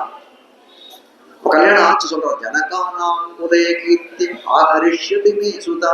ஜனக குலத்தினுடைய பெருமையை பறைசாற்றக்கூடியவள். தசரதர் குலத்திலே, இக்ஷ்வாகு குலத்திலே போய் பறைசாற்றக்கூடியவளாய் இருப்பாள் என் பெண். நம்ம சொல்றோம் இல்லையா, ஒரு வீட்டுல இருந்து ஒரு பெண்ணை எடுத்தாலும் அந்த பெண் வீட்டுல என்ன சொல்லுவான், எங்க வீட்டினுடைய பெருமையெல்லாம் காப்பாத்துறதுக்காக எங்க வீட்டுக்கு வந்திருக்காங்க. அதே போல இவரும் தெரிகிறார். ஜனகானாம் குலே கீர்த்தி ஆஹரிஷ்யதி மே சுதா. ஜனக குலத்தினுடைய பெருமை விளங்க செய்வதற்காக தோன்றியவள் இந்த சீதா பிராட்டின்னு சொல்றாரு. கோவலர்தம் பொற்கொடியே புத்தரவுல் புனமையிலே போதராய். புத்து, அரகு, அங்குல் அப்படின்னு 3 வார்த்தைகள் இந்த இடத்துல. புத்துனா பாம்புடைய புத்து, அரகுனா பாம்பு, அங்குல்னா இடைப்பிரதேசம், இடுப்ப சொல்லக்கூடியதாக. புத்துல இருக்கக்கூடிய சர்ப்பம் எப்படி இருக்கும் அப்படின்னு கேட்டா, அது வெளியில போச்சு அப்படின்னா என்ன பண்ணுவான், புழுதி அடைந்தும் போய் மண்டல தானே போய் ஆகணும். புழுதி படைத்ததான் இருக்கும். பிறரால் பிடி விட்டாலே யாராவது பிடிச்சிட்டான் அப்படின்னா என்ன பண்ணுவோம், அதுக்கு ஒரு சோபையே போயிடும். ஐயோ பிடிச்சிட்டாலே நம்மள ஒரு இதுவோட சோபை இழந்து இருக்கும், அதனுடைய இதுவே போயிருக்கும். ஆனால் அப்படி இல்லாத இங்க சொல்லக்கூடிய இந்த பெண்ணான எப்படி புத்தரவல்குள் புனமையிலே போதர, புத்திலே இருக்கக்கூடிய ஒரு நாகமானது எப்படி இருக்குன்னா நல்ல சோபையோட இருக்கும். எப்படி இருக்கும், சுருங்கி இருக்கும். சர்ப்பத்தை பார்த்தீங்கன்னா வெளியில போன சமயத்துக்கு கொஞ்சம் பெருசா இருக்கும், அதனுடைய படத்தை விரிச்சதுன்னா பெருசா இருக்கும். ஆனால் புத்துக்குள்ள திரும்பி போகக்கூடிய சந்தர்ப்பத்தில் எப்படி இருக்கும் அப்படின்னு கேட்டால் தன்னை சுருட்டிட்டு அப்படியே உள்ள போகும். அந்த சுருட்டு ஸ்ரீரங்கத்தில் நம்ம எல்லாம் சேர்க்கணும்ல. இப்ப பெருமாளுடைய அந்த நட செய்யணும். ஸ்ரீரங்கத்தில் நடை அழகுன்னு தெரிவிப்பார்கள். நடை அழகுல ஒரு நடை உண்டு. சிம்மகதி, ரிஷபகதி, கஜகதி, சர்ப்பகதின்னு சிலதெல்லாம் உண்டு. அந்த சிம்மகதினா அது சிம்மம் எப்படி ஒரு சிங்கம் எப்படி நடக்கிறது அதை போல நடப்பாங்க. ரிஷபகதினா எருது எப்படி நடக்கிறதோ அதை போல நடப்பாங்க. திருப்பி தன்னுடைய ஆஸ்தானத்தில் போறாரு இல்லையா பெருமாள், தன்னுடைய அந்த கர்ப்ப கிரகத்தில் போகக்கூடிய காலத்திலே சர்ப்பகதியில போவாராம். எப்படின்னா அப்படி பாம்பு எப்படி உள்ள அந்த புத்துக்குள்ள போகுமோ அதை போல அப்படி போய் சேருவாங்க. அது மாதிரி சர்ப்பகதி அந்த பாம்பானது புத்துக்குள்ள போகக்கூடிய சந்தர்ப்பத்திலே தன் உடலை சுருக்க, ஏன்னா புத்துனுடைய வாய் சின்னதா இருக்கும் துவாரம். பாம்பானது பெருசா இருக்கும், தன்னுடைய தலை இவ்வளவு பெருசு இருந்தா கூட தலையை இப்படி சுருக்கிக்கும், சுருக்கின்னு உள்ள போகக்கூடியதாக. உத்தர வல்குல், வல்குல்னு சொல்லக்கூடிய இடுப்பு பிரதேசத்து நிதம்ப பிரதேசம் சொல்றதுன்னு சொல்றது. ஆச்சாரியர்களும் வியாக்கியானம் எழுதக்கூடிய காலத்துல சீதையை பார்த்து எழுதுறாரு. அவளுக்கு தலையை மேல் பாகத்தை பார்க்க முடியாது, இடுப்பு கீழ் பாகத்தை பார்க்கறது. இடுப்புன்னு சொல்லப்படுறது எங்க இருக்குன்னு தெரியல, அதை அனுமானம் பண்ணி தான் தெரிஞ்சுக்க முடியறதா இருக்கு. அப்ப பெண்களுடைய இடுப்பாக சொல்லக்கூடிய சமயத்தை மின்னி நன்னனும் மருங்குல் மேல் வேயை கடந்தோள் மின்னியற்கா. மின்னி நன்னனும் மருங்குல், மின்னுனா மின்னல் இருக்கு.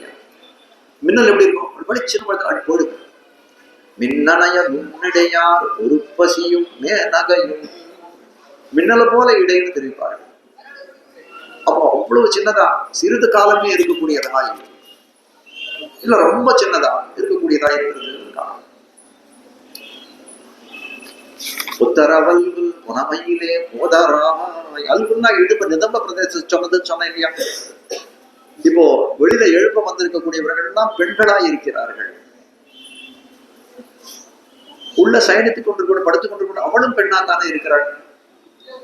அப்படி இருக்கக்கூடிய காலத்துல ஒரு பெண்ணானவள் தன்னோட இன்னொரு பெண்ணினுடைய அழகை பார்த்து ஒரு காமருவாளோ இல்ல மோகிப்பாளோ அப்படின்னு கேட்டா பொதுவா நடக்காது. ஆனால் சில இடங்கள் நடக்கும். ரொம்ப பேரழகியா இருந்தால் அது நடக்கும். திரௌபதி பாண்டவர்களுடைய மனைவியா இருந்தவள், அவள் ஒரு சந்தர்ப்பத்துல தன்னுடைய ராஜபவனத்திலே குளிக்க போறாள். கூட பணிப்பெண்கள் எல்லாம் கூட போறா. அவளுடைய ஆஞ்சால்யாக பத்மபத்ராட்சியாக ஸ்நாயந்தியா ஜகனம் கனம் யாஸ்திரியோ திருஷ்டவத்யாஸ்தாக பும்பாவம் மனசாயயுஹு. பாஞ்சால்யாக பத்மபத்ராட்சியாக. திரௌபதின்னு சொல்லுடைய இந்த பாஞ்சாலி எப்படிப்பட்டவள்னா தாமரை போன்ற கண்கள் படைத்தவளாய் இருக்கிறாள். ஸ்நாயந்தியா ஜகனங்கனம், குளிக்க போறாள். ஒரு சமயத்தை குளிக்க போகக்கூடிய காலத்திலே கூட பணிப்பெண்கள்லாம் இருக்காங்க. திருஷ்டவத்தியாக, அந்த யாஸ்திரியோ எந்த ஸ்திரீகள் அவளுடைய அந்த குளிக்கக்கூடிய சந்தர்ப்பத்தில் அவருடைய அந்த பாஞ்சாலியுடைய அழகை பார்த்தாங்களோ அவர்கள்லாம் என்ன நினைத்தார்களோ, ஐயோ நம்மெல்லாம் ஆண் பாவம் எடுத்துக்கலாமே, ஆண்களாக பிறக்காம போனோமே. பெண்கள் எல்லாம் அவள் அழகை பார்த்து ஆசைப்பட்டார்கள். காட்ட வந்த விஷயம் என்ன அப்படின்னு கேட்டால், ஒரு அனுபவம் தான் ஒரு ஆண் பெண்ணை அனுபவிப்பது, ஒரு பெண் ஆணை அனுபவிப்பதுன்றது நான் ஹேயமான காமிச்சல. பகவத்கீதை இறை அனுபவத்தையே சொல்றேன் பாருங்க. இப்ப ஆண்டாள் ஒரு பெண் தான். ஆண்டாள் யாரை காதலித்தாள்னா கண்ணனை காதலித்தாள். இந்த காதல்னு சொல்லக்கூடியது நம்மளோட லௌகிகமான காதல் கிடையாது, உடம்பு சார்ந்த விஷயம் கிடையாது, இந்த மனசு சார்ந்த விஷயம். இந்த ஜீவாத்மாவானது பரமாத்மாவை அடைவது கூட விவாகம் தான். இந்த ஜீவாத்மா பரமாத்மாவை விரும்புவது கூட காதல் தான். அது உடல் ரீதியான சம்பந்தமே அது கிடையாது. இந்த திருப்பாவையினுடைய ஆரம்பத்திலேயே தெரிவிக்கிறார்கள்.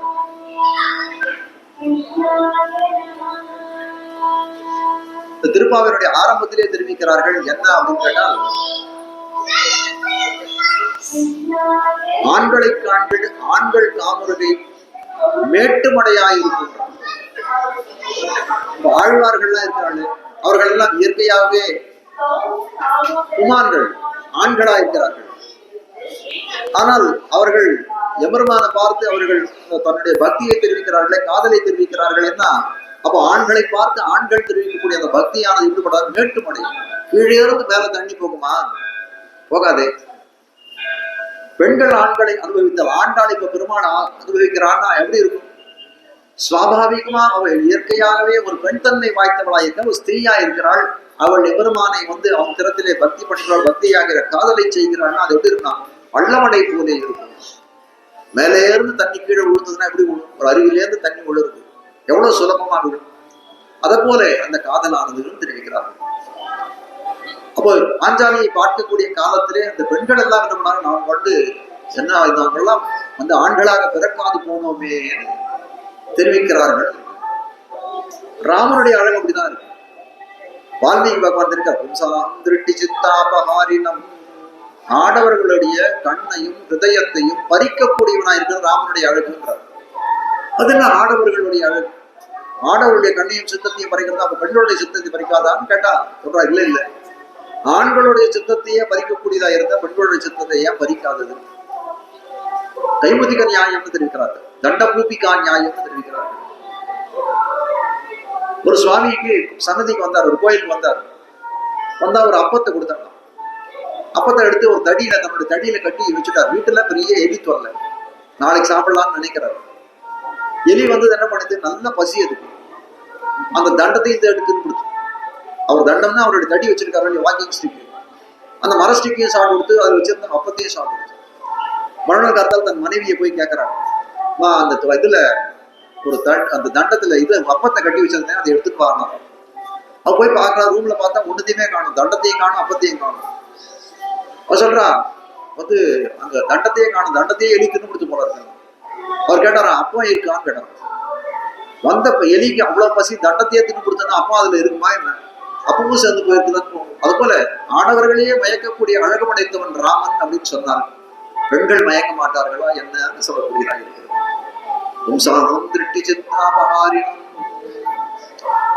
அப்போ ஆழ்வார்களே பல பேர் என்ன பண்றாங்க, பெண் தன்மை எய்தித்தானே பாடுகிறார்கள். நம்ம ஆழ்வார் பெண் தன்மையை எய்தி பாடுகிறார். பெரிய ஆழ்வார் பெண் தன்மையில பாடுறார், ஒரு அம்மாவை போல பாடுறார். குலசேகர ஆழ்வார் பெண் தன்மையில பாடுறார். திருமங்கை ஆழ்வார் பெண் தன்மையில் பாடுறார். எதனால அப்படின்னு கேட்டால், அந்த அனுபவம், அந்த ஆண்டாளுக்கு கிடைத்த ஒத்த அனுபவம் தங்களுக்கு எல்லாம் கிடைக்கணும்னு நினைச்சுதானே பாடுறாரு. அந்த எம்பெருமான் தரத்திலே நம்ம பார்க்கக்கூடிய சமயத்தில் அவன் புருஷோத்தமனா இருக்கான். எல்லாரை காட்டிலும் அவன் ஒருத்தன் தான் இந்த உலகத்திலே புருஷன். இந்த ஜீவாத்மாக்கள் அனைவரும் சுவாபாவிகமாக அவனுக்கு பரதந்திரப்பட்டவர்கள். அதனால நம்ம ஸ்திரீகள் அவனுக்கு அடிமைப்பட்டவர்கள். நாம் எல்லாம் பெண்களை போலத்தான் சொல்லக்கூடியதாக. புத்தரவல்குல் புனமையிலே போதராய். அப்போ அந்த அழகை பார்த்து மயங்குகிறார்கள். ராமானுஜர் காலத்தில் ராமானுஜரோட தம்பி, நேற்று கூட சொன்னேன், மாமான் மகளே சொன்னேன், எம்பார் தம்பி எம்பார்னு சொன்னேன். அந்த எம்பார் ஆச்சாரியர் ராமானுஜருடைய சீடராய் அவரோடய இருக்கார். அப்படி எழுந்தொழிக்கக்கூடிய காலத்திலே ஸ்ரீரங்கத்திலே அந்த பெருமாளுடைய புறப்பாடு எல்லாம் நடக்கக்கூடிய சந்தர்ப்பத்திலே தாசிகள்லாம் அந்த காலத்துல உண்டு. தாசிகள்லாம் என்ன பண்ணுவா, அந்த பெருமாளுக்கு அந்த ஹார்த்திலாம், அந்த கடஹார்த்தி கும்பஹார்த்தி அதெல்லாம் பண்ணக்கூடிய சந்தர்ப்பத்தில் அவர்கள் பாட்டுகள்லாம் பாடுவார்கள், நாடகம் எல்லாம் ஆடுவார்கள். அப்போ அந்த எம்பார்ந்தவர் அந்த தாசிகளை கூட்டு சொன்னாரா, நீங்க இந்த மாதிரி லௌகிகமான பாட்டெல்லாம் பாடக்கூடாது. நீங்கள் பாடுறீங்கன்னா அது பகவானை குறித்ததா இருக்கணும், இல்ல ஆழ்வார்களை குறித்ததா இருக்கணும், ஆச்சாரியர்களை குறித்ததா இருக்கணும். இல்லைன்னா நீங்க சாதாரணமான பாட்டுகள்லாம் பாடாதீங்கன்னா. இந்த தாசிகள்லாம் சொன்னாரா, சுவாமி எங்களுக்கு அந்த மாதிரி பாட்டு எதுவும் தெரியாது, நீங்க சொல்லிக் கொடுப்போம் நான் பாடுறேன். சரி, எம்பார் ஒரு பாட்டை எழுதி கொடுத்தாரு. பாட்டை எழுதி கொடுத்தா சரி, இது அடுத்த புறப்பாடுல நீங்க பாடுவோம், வீட்டுல போய் வந்து பாடி பாருங்கன்னு எல்லாரும் கொடுத்து அனுப்பிச்சுட்டாரு. அவர்கள் வீட்டுல உட்கார்ந்துட்டு என்ன பண்றான், இந்த ரிஹர்சல் பாக்கணுமே, முன்னாடி ட்ரையல் பாக்குறான், வீட்டுல பாடிட்டு இருக்கான் தாசிகள் வீட்டுல. எம்பார் ஆனவர் கிளம்பி போயிட்டு இருக்கார், காவேரியில போய் ஸ்நானம் பண்ணணும், காலவேட அனுஷ்டானத்துக்காக போறாரு. போகக்கூடிய காலத்தையும் இந்த தாசி வீட்டுல ஒரு இந்த குரல் எல்லாம் கேட்கறது. உடனே என்ன பண்றாரு, ஜன்னல் திறந்துருக்கு, எட்டி பார்த்துட்டு இருக்காரு. ராமானுஜரோட பிற சீடர்கள்லாம் போறார். இப்படி போகக்கூடிய சந்தர்ப்பத்திலே எம்பாரை பார்க்கிறார்கள். என்னடா இது, தாசி வீட்டுல எட்டி பார்த்துட்டு இருக்காரு இவர். எல்லாருக்கும் அப்படித்தானே தோணும். நாம பார்த்தா கூட என்ன நினைக்கிறோம், இங்க போய் எட்டி பாக்குறாரு இவர், ஊர்ல ஏதோ பெரிய மனுஷன் சுவாமி உபன்யாசம் பண்றாரு, தாசி வீட்டை எட்டி பாட்டுக்காருன்னு சொல்லுவாங்க. அதே போல எவ்வாறையும் எல்லாரும் அப்படித்தான் நினைத்தார்கள். எவ்வாறு தான் தன்னுடைய அனுஷ்டானத்துல காவேரியில குளிச்சார், சந்தியாவந்தனாதிகள் எல்லாம் பண்ணார். நேரே உடையவரை போய் சந்திக்கணும்ட்டு போய் அவரை போய் சேவிக்கணும், ராமானுஜர் திருவடியை சேவிக்கணும்ட்டு போறார். அதுக்குள்ள இவர் போறதுக்கு முன்னாடி நியூஸ் அங்க போயிடுச்சு. அதனால என்ன பண்றார், ராமானுஜர் கேட்கிறார், கோவிந்தா, அது கோவிந்த பட்டர்னு பேர், கோவிந்தா இன்னைக்கு காலையிலேருந்து நடந்த விற்த்தாந்தங்கள் செய்திகள் என்னன்னு கேட்கிறார். அவர் சொல்றாரு, இந்த மாதிரி காவேரியில் குளிக்கணும்னு போனேன், தாசிகள் வீட்டுல எட்டி பார்த்தேன், அவர்கள் எல்லாம் பாடிட்டு இருந்தாங்க. அப்படின்னு எட்டி பார்க்குற அளவுக்கு என்ன பாட்டு பாடிந்தாங்க. வாஸ்தவமா அது எம்பார் ராமானுஜர் விஷயமாக எழுதி கொடுத்த பாட்டு, ராமானுஜர் வடிவழகு விஷயமாக எழுதி கொடுத்த. பற்பமே நத்திகள் பைங்கழலும் தன் பல்லவமே விரலும் பாவனமாகிய பைந்து வராடை பதிந்த மருங்கழகும் முப்பொறி நூலோடு முன்கையிலேந்திய கோல் தன்னழகும் முன்னவர் தந்திடு மொழிகள் நிறைந்திடு முருவல் நிலாவழகும் கற்பகமே விழி கருணை பொழிந்திடு கமல கண்ணழகும் காரிசு தன் கடல் சூடிய முடியும் கனநச்சிகை முடியும் எப்பொழுதும் எதிராசன் வடிவழகு என் இதயத்துளதால் இல்லை எனக்கெதிர் இல்லை எனக்கெதிர் இல்லை எனக்கெதிரே. இந்த பாசுரங்கள்ல இருக்கக்கூடிய ஒரு வரிகளும் ராமானுஜருக்கு வேதம் தெரியும், வேதாந்தம் தெரியும், தமிழ் தெரியும், சம்ஸ்கிருதம் தெரியும். நியாயம் தெரியும், மீமாம்சை தெரியும், 14 வித்தியைகள் தெரியும். அந்த மாதிரி அவருடைய ஞானத்தை பத்தி பேசக்கூடியது ஒண்ணுமே கிடையாது. அவருடைய உத்தி கொண்டிருக்கூடிய அந்த காஷாயம் எப்படி இருக்கும், அவர் திருதண்டம் எப்படி இருக்கும், கண்ணழகு எப்படி இருக்கும், அந்த காருண்யம் எப்படி புரியும், இந்த விஷயத்தை சொல்லக்கூடியதா இருக்கிறது. இந்த பாசுரத்தை ராமானுஜர் விஷயம் அவர் எதிர்க்க பாடுறாரு. பாடல் தன்னை பத்தி இருக்கு. சாதாரணமா ஒருத்தர் தன்னை பத்தி பாடினா கொஞ்சம் லஜ்ஜை ஏற்படுமே. ஆனால் அந்த வான் மாதுரியம் வெம்பார் பாடுறார். அந்த இருக்கக்கூடிய கருத்துக்கள் எல்லாம் பார்க்கணும். நம்ம தரத்துல இவ்வளவு ஆசை கொண்டவனா ஒரு சீடன் இருக்கிறானே அப்படின்னு அந்த வான் மாதுரியத்தை நினைத்து தான் அப்படியே உருகி போகிறான்னு சொல்ல முடியாது. அப்போ ஆண்களை கண்டு ஆண்கள் காமுறுகிறார்கள், பெண்களை கண்டு பெண்கள் காமுறுகிறார்கள். அது சில சந்தர்ப்பங்கள்ல நடக்காதுன்னு இல்லை. ஆனால் அது பள்ளமடை மேட்டுமடை. அதனால் ஆழ்வார்கள் என்ன பண்ணார், பெண்பாவத்தை அடைந்தார்கள். அதே போல புத்தரவல் புனமையிலே போதரா, புத்தரால்குள் புனமையிலே போதராய்னா ஒரு விதம்ப பிரதேசத்தை சொல்ல முடியும். அழகு 2 விதமா இருக்கும். ஒண்ணு அவயவ சோபைன்னு ஒரு அழகு, மற்றொன்னு சமுதாய சோபைன்னு ஒரு அழகு. அவயவ சோபைன்னா ஒரு அங்கத்தை மட்டும் பார்த்து சொல்றோம். ஒரு கண் தோல் கண்டார் தோளே கண்டார்னு கம்பன் சொல்றாரு. அப்போ அது ஒரு அவயவத்தை. ராமனுடைய தோல் எப்படி இருந்ததுன்னு அந்த அழகு மட்டும் சொல்லக்கூடியதா இருக்குது. ராமன் எப்படி போட்டான், திருஷ்டி சித்தாபகான்னு பார்க்காதான் யார் பார்த்தாலும் முழுசா பார்த்தாலும் அவர்களுடைய கண்களையும் மனத்தையும் அபகரிக்கக்கூடிய அழகு படைத்தவனா இல்லைன்னா அது அவயவ சோபையில, அது சமுதாய சோபை. மொத்தமா ராமனுடைய உருவம் தலையிலிருந்து கால் வரைக்கும் ராமனை பார்த்து அழகு புரிஞ்சு இவரை காட்டும் சுந்தரன் யாரும் கிடையாது. சாட்சா மன்மதா அப்படி இருக்கிறான்னு சொல்லக்கூடியதா இருக்கு. உத்தரவல்குல் புனமையிலே போதராமை, புனமையிலேன்னு தெரிவிக்கிறார். இந்த பெண்ணை என்ன சொல்ற, புனமையிலேன்னு தெரிவிக்கிறார். புனமையிலேன்னா அர்த்தம் இந்த இடத்துல என்னன்னா, மயிலுக்கு தோகை அழகு. மயில் தோகை எப்படி இருக்குமோ அதை போல கூந்தலை, அழகிய கூந்தலை உடையவளாய் இருக்கக்கூடியவள் மேல விவரிக்கிறாள். அப்போ இதுவும் சோதவனா அவயவ சோபையை சொல்லக்கூடியதா இருக்கிறது. மயில்னு சொல்லக்கூடியது ஒரு இடத்துல இருந்ததுன்னா அந்த இடத்துல விஷ ஜந்துக்களே அணுகாதுன்னு சொல்லிக்கிறார். மயில போல இந்த பெண் இருக்கான்னு சொல்லிட்டாலும் இவ்வளவு விஷ ஜந்துக்கள் அணுகாதான்னா கீழே ஒரு தெரிஞ்சு எத்ரஷ்டாட்சரசம் சித்தோ மகாபாகோ மகியதே நத்திர சஞ்சரிஷ்யந்தி வியாதி துர்பிக்ஷ தஸ்கராக. ஓங்கி உலகத்து வாசகத்தை சொன்னேன். இந்த ஸ்லோகம் திரும்பி சொல்றேன். எவன் ஒரு பெரிய மகான் திருவட்டாற்ற 8 எழுத்து மந்திரத்திலே நல்ல சித்தி பெற்றவனா இருக்கக்கூடிய மகான் எந்த இடத்துல அவன் போற்றப்படுகிறானோ அந்த இடத்துல வியாதி இருக்காது, துர்பிக்ஷம்னு சொல்லக்கூடிய பஞ்சம் இருக்காது, தஸ்கரம்னு சொல்லக்கூடிய திருட்டு இருக்காது, இந்த 3ம் இருக்காதுன்னு தெரிவிக்கிறான். இந்த பெண்கள் எல்லாம், இந்த கோபிகைகள்லாம் உள்ளே உறங்கி கொண்டிருக்கக்கூடியவர்கள், வெளியில எழுப்பக்கூடியவர்கள், இவர்கள்லாம் எப்படிப்பட்டவர்கள்னா அந்த திருவட்டாட்சர மகாமந்திரம்னு சொல்லக்கூடிய 8 எழுத்தினுடைய அர்த்தம் என்ன சொல்றதோ அதை கடைபிடிக்கக்கூடியவர்களாக இருக்கிறார்கள். அவர்கள்லாம் அந்த மகான்களை போலி. ஒரே ஒரு மகான் அந்த ஊர்ல இருந்தான்னா அந்த ஊர்ல துர்பிக்ஷம் இல்ல, பஞ்சம் இல்ல, திருட்டு இல்ல, வியாதி இல்ல அப்படின்னு சொன்னால் இந்த திருவாய்ப்பாடியிலே 5 லட்சம் குடிப்பெண்கள், 5 லட்சம் குடிப்பெண்கள் இருக்கிறார்கள். எல்லாரும் இந்த 8 எழுத்து மந்திரத்தினுடைய அர்த்தப்படி நடக்கக்கூடியவர்கள், தங்கள் கொள்கையாக உடையவர்கள்.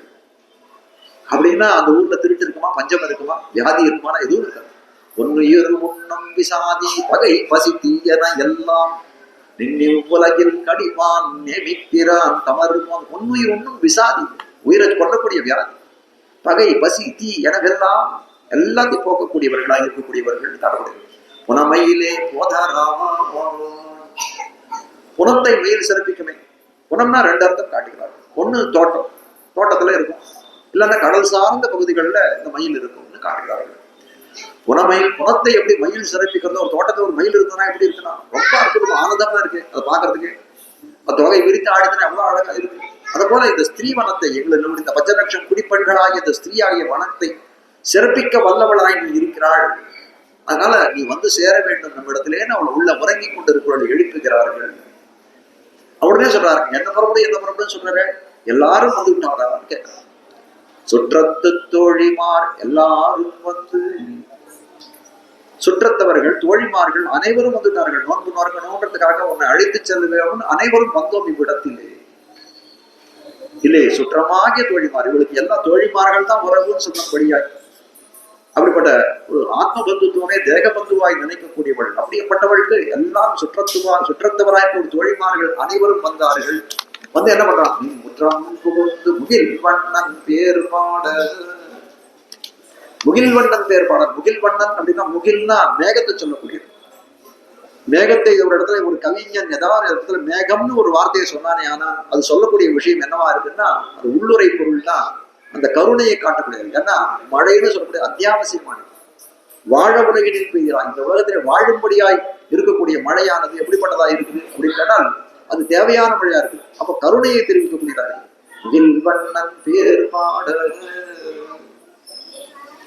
அப்போ காலமேகத்தை போல இருக்கிறான். அந்த காலமேகத்தை போல இருக்கிற பகவானுடைய பேரை பாடுவதற்காக தோழிகள் எல்லாரும் சுற்றுத்தாரும் தோழிமார்கள் உன்னுடைய இல்லம் முற்றம் சொல்லக்கூடிய உன் வீட்டினுடைய வாசலிலே வந்து நிற்கக்கூடியவராக இருக்கிறோம்னு தெரிவிக்கிறார்கள். மேகமானது காலமேகம்னு சொன்னோம். மேலே முட்டி மேகம் எப்படி இருக்கணும்? மழை பெய்யும்னா என்ன இருக்கும்? அது மின்னலோடு கூடிய மேகமாக இருக்கும். அப்போ மேகம்னு சொல்லக்கூடியது எம்பெருமான் அப்படின்னா, மின்னம்னு சொல்லக்கூடியது எப்படின்னா அவனுடைய கிருபாரசத்தை தூண்டக்கூடியதா இருக்கக்கூடிய அந்த தாயார், அந்த பிராட்டி அவனோடு சேர்ந்து இருப்பான்னு சொல்லக்கூடியதா இருக்கிறது. ஏன்னா எப்பவுமே அந்த தாயார் அவனோட இருந்தாதான் அந்த கிருபாரசம், அந்த கருணையானது விஞ்சி நிற்கும்னு சொல்லக்கூடியதா இருக்குது. ரெண்டு பேரும் உதாரணம் காட்டுறாங்க. இவள் சந்நிதியாலே காகம் தலை பெற்றது, அது இல்லாமையாலே ராவணன் முடிந்தான்.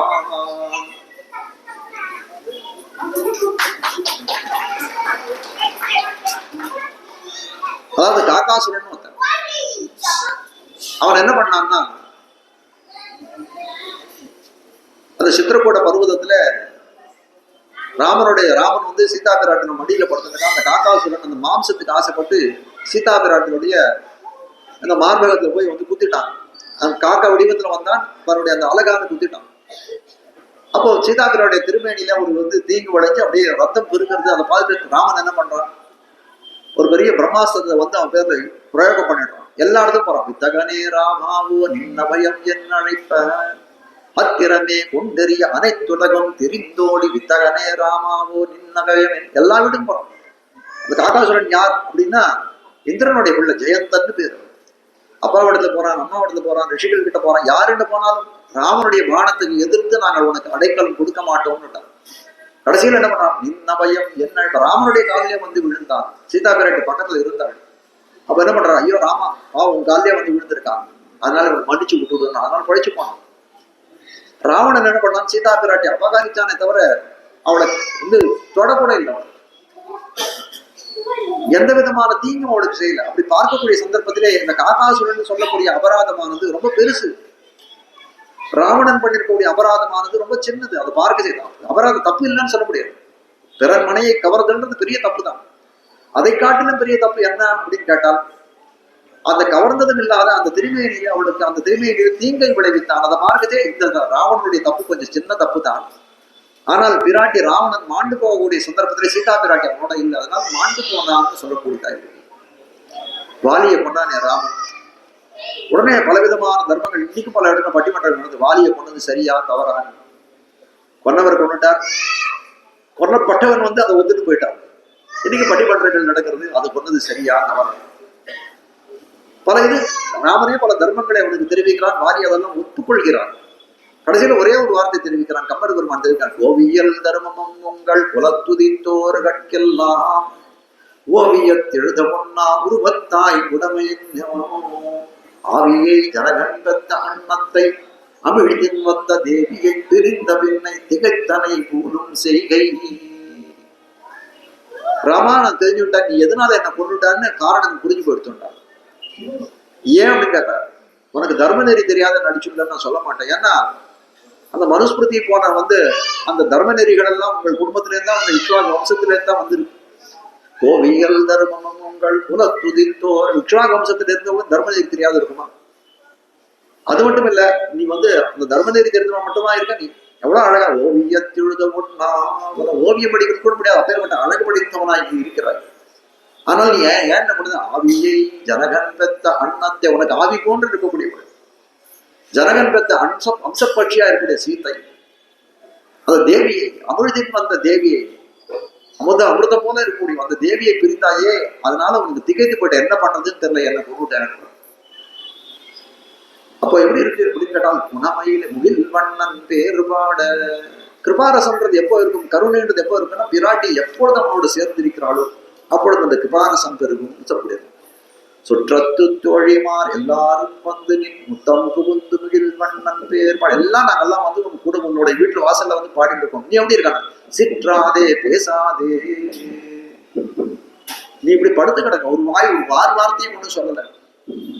தூக்கத்துல எல்லாரும் கொஞ்சம் அசைஞ்சு திரும்பி திரும்பி படுவா, அந்த மாதிரியும் படுத்துக்கல. நீ செல்வ பெண்ணாட்டி எப்படிப்பட்ட உனக்கு அபிமதமாய் உனக்கு பிரியமான வஸ்துவா இருக்கக்கூடிய கிருஷ்ணனை பெற்றாய்.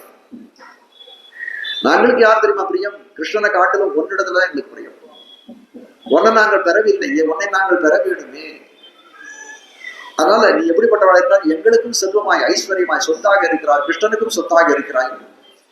அப்போ கிருஷ்ணானுபவம்னு சொல்லக்கூடியதை அப்படிப்பட்ட செல்வத்தை உடைய பெண் பிள்ளையாக இருக்கிறாய், எங்கள் கோஷ்டியிலே வந்து சேருவாய் அப்படின்னு அவளை எழுப்புகிறார்கள். நீ எத்து குரங்கும் பொருளேலோ என்பாவை, எதுக்காக நீ உறங்குகிறாய், எதுக்காக நீ உறங்குகிறாய்னு கேட்கக்கூடியதாக இருக்கிறது.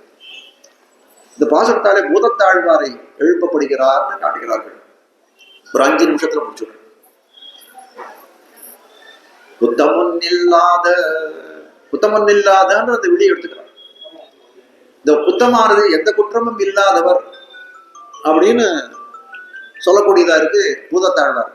என்ன குற்றம் அவருக்கு கிடையாது அப்படின்னு கேட்டால், அவர் அயோனிஜர். ஒரு தாய் வயிற்றிலே கர்ப்பவாசம் இருந்து பிறந்தார்ன்ற தோஷம் அவருக்கு கிடையாது. விபீஷணன் ராமனிடத்து வரக்கூடிய சந்தர்ப்பத்திலே தனக்கு தோஷமாக சொல்றான், ராவணன் குடியிருந்த வயிற்றிலே நானும் குடியிருந்தேன், அதுதான் எனக்கு பெரிய தோஷம். கர்ப்பவாசமே தோஷம்தான். பெருமான் எப்படி கர்ப்பவாசம் 12 திங்கள் வயிற்றில் கொண்ட அப்பாங்கினால நம்மளாம் 10 மாசம் கர்ப்பவாசம் இருந்தானா, ராமன் கண்ணனாக பிறந்த காலத்திலே 12 மாசங்கள் கர்ப்பவாசம் இருந்தான் பார்க்கிறோம். ஆனால் அவனுடைய பிராட்டி பிறக்கிறாள், சீதா பிராட்டி பிறந்த காலத்திலையும் ஆண்டாள் பிறந்த காலத்தில் எப்படி பிறந்தாள் அப்படின்னு கேட்டா அயோனிஜை, ஒரு கீழே ஒரு பூமியில இருந்து எடுக்கக்கூடியவர். அதே போல இந்த ஆழ்வார்கள், முதலாழ்வார்கள், பொய்கை ஆழ்வார், பூதத்தாழ்வார், பேய் ஆழ்வார் 3 பேரும் அயோனிஜர்களாக பிறந்தார்கள். ஒரு கர்ப்பவாசம் பண்ணாது ஒரு புஷ்பத்திலிருந்து தோன்றினவர்கள் இவர்கள் காணப்படுகிறார்கள். குற்றம் இல்லாத ஒரு தாயின் வயிற்றிலிருந்து பிறவாத குற்றத்தை உடையவர்களாய்த்தார்கள். கோவலர் தம் பொற்கொடியே, கோவலர்னா அவர்கள் கோபாலர் இடையர்கள்னு அர்த்தத்தை கீழே சொன்னேன். ஆனால் பூதத்தாழ்வார் விஷயமா பார்க்கக்கூடிய காலத்தை கோவலர் அப்படின்னா இந்த பொய்கை ஆழ்வார், பூதத்தாழ்வார், பேயாழ்வார் 3 பேரும் சந்தித்த ஒரு இடம் எதுன்னா திருக்கோவலூர்ன்ற திவ்ய தேசம். அதனால திருக்கோவலூர்ல ஈடுபட்டவர்கள் இவர்கள் சொல்லக்கூடியதாக. கோவலர் தம் பொற்கொடியே, பொற்கொடினா ஒரு கோலை தேடி போய் மாடு அடையிறதா இருக்கக்கூடியது கொடி. அதே போல இவர் பாட்டு எப்படி பாசல் எப்படி இருக்குன்னா, கோல் தேடி பதியமைந்து நாடி பருத்தெழுந்த சிந்தை, கோல் தேடி ஓடும் கொழுந்ததே பொன்னதே மால் தேடி ஓடும் மனம். எப்படி கொடியானது ஒரு கோலை தேடி ஓடுகிறதோ தான் வளர்வதற்கு, அதே போல என்ன மனமானது மால் தேடி திருமாலை தேடி ஓடுகிறது என்று சொல்லக்கூடியது. அப்ப பொற்கொடி இவர் அப்படின்னு நிரூபணம் பண்ண முடியாது.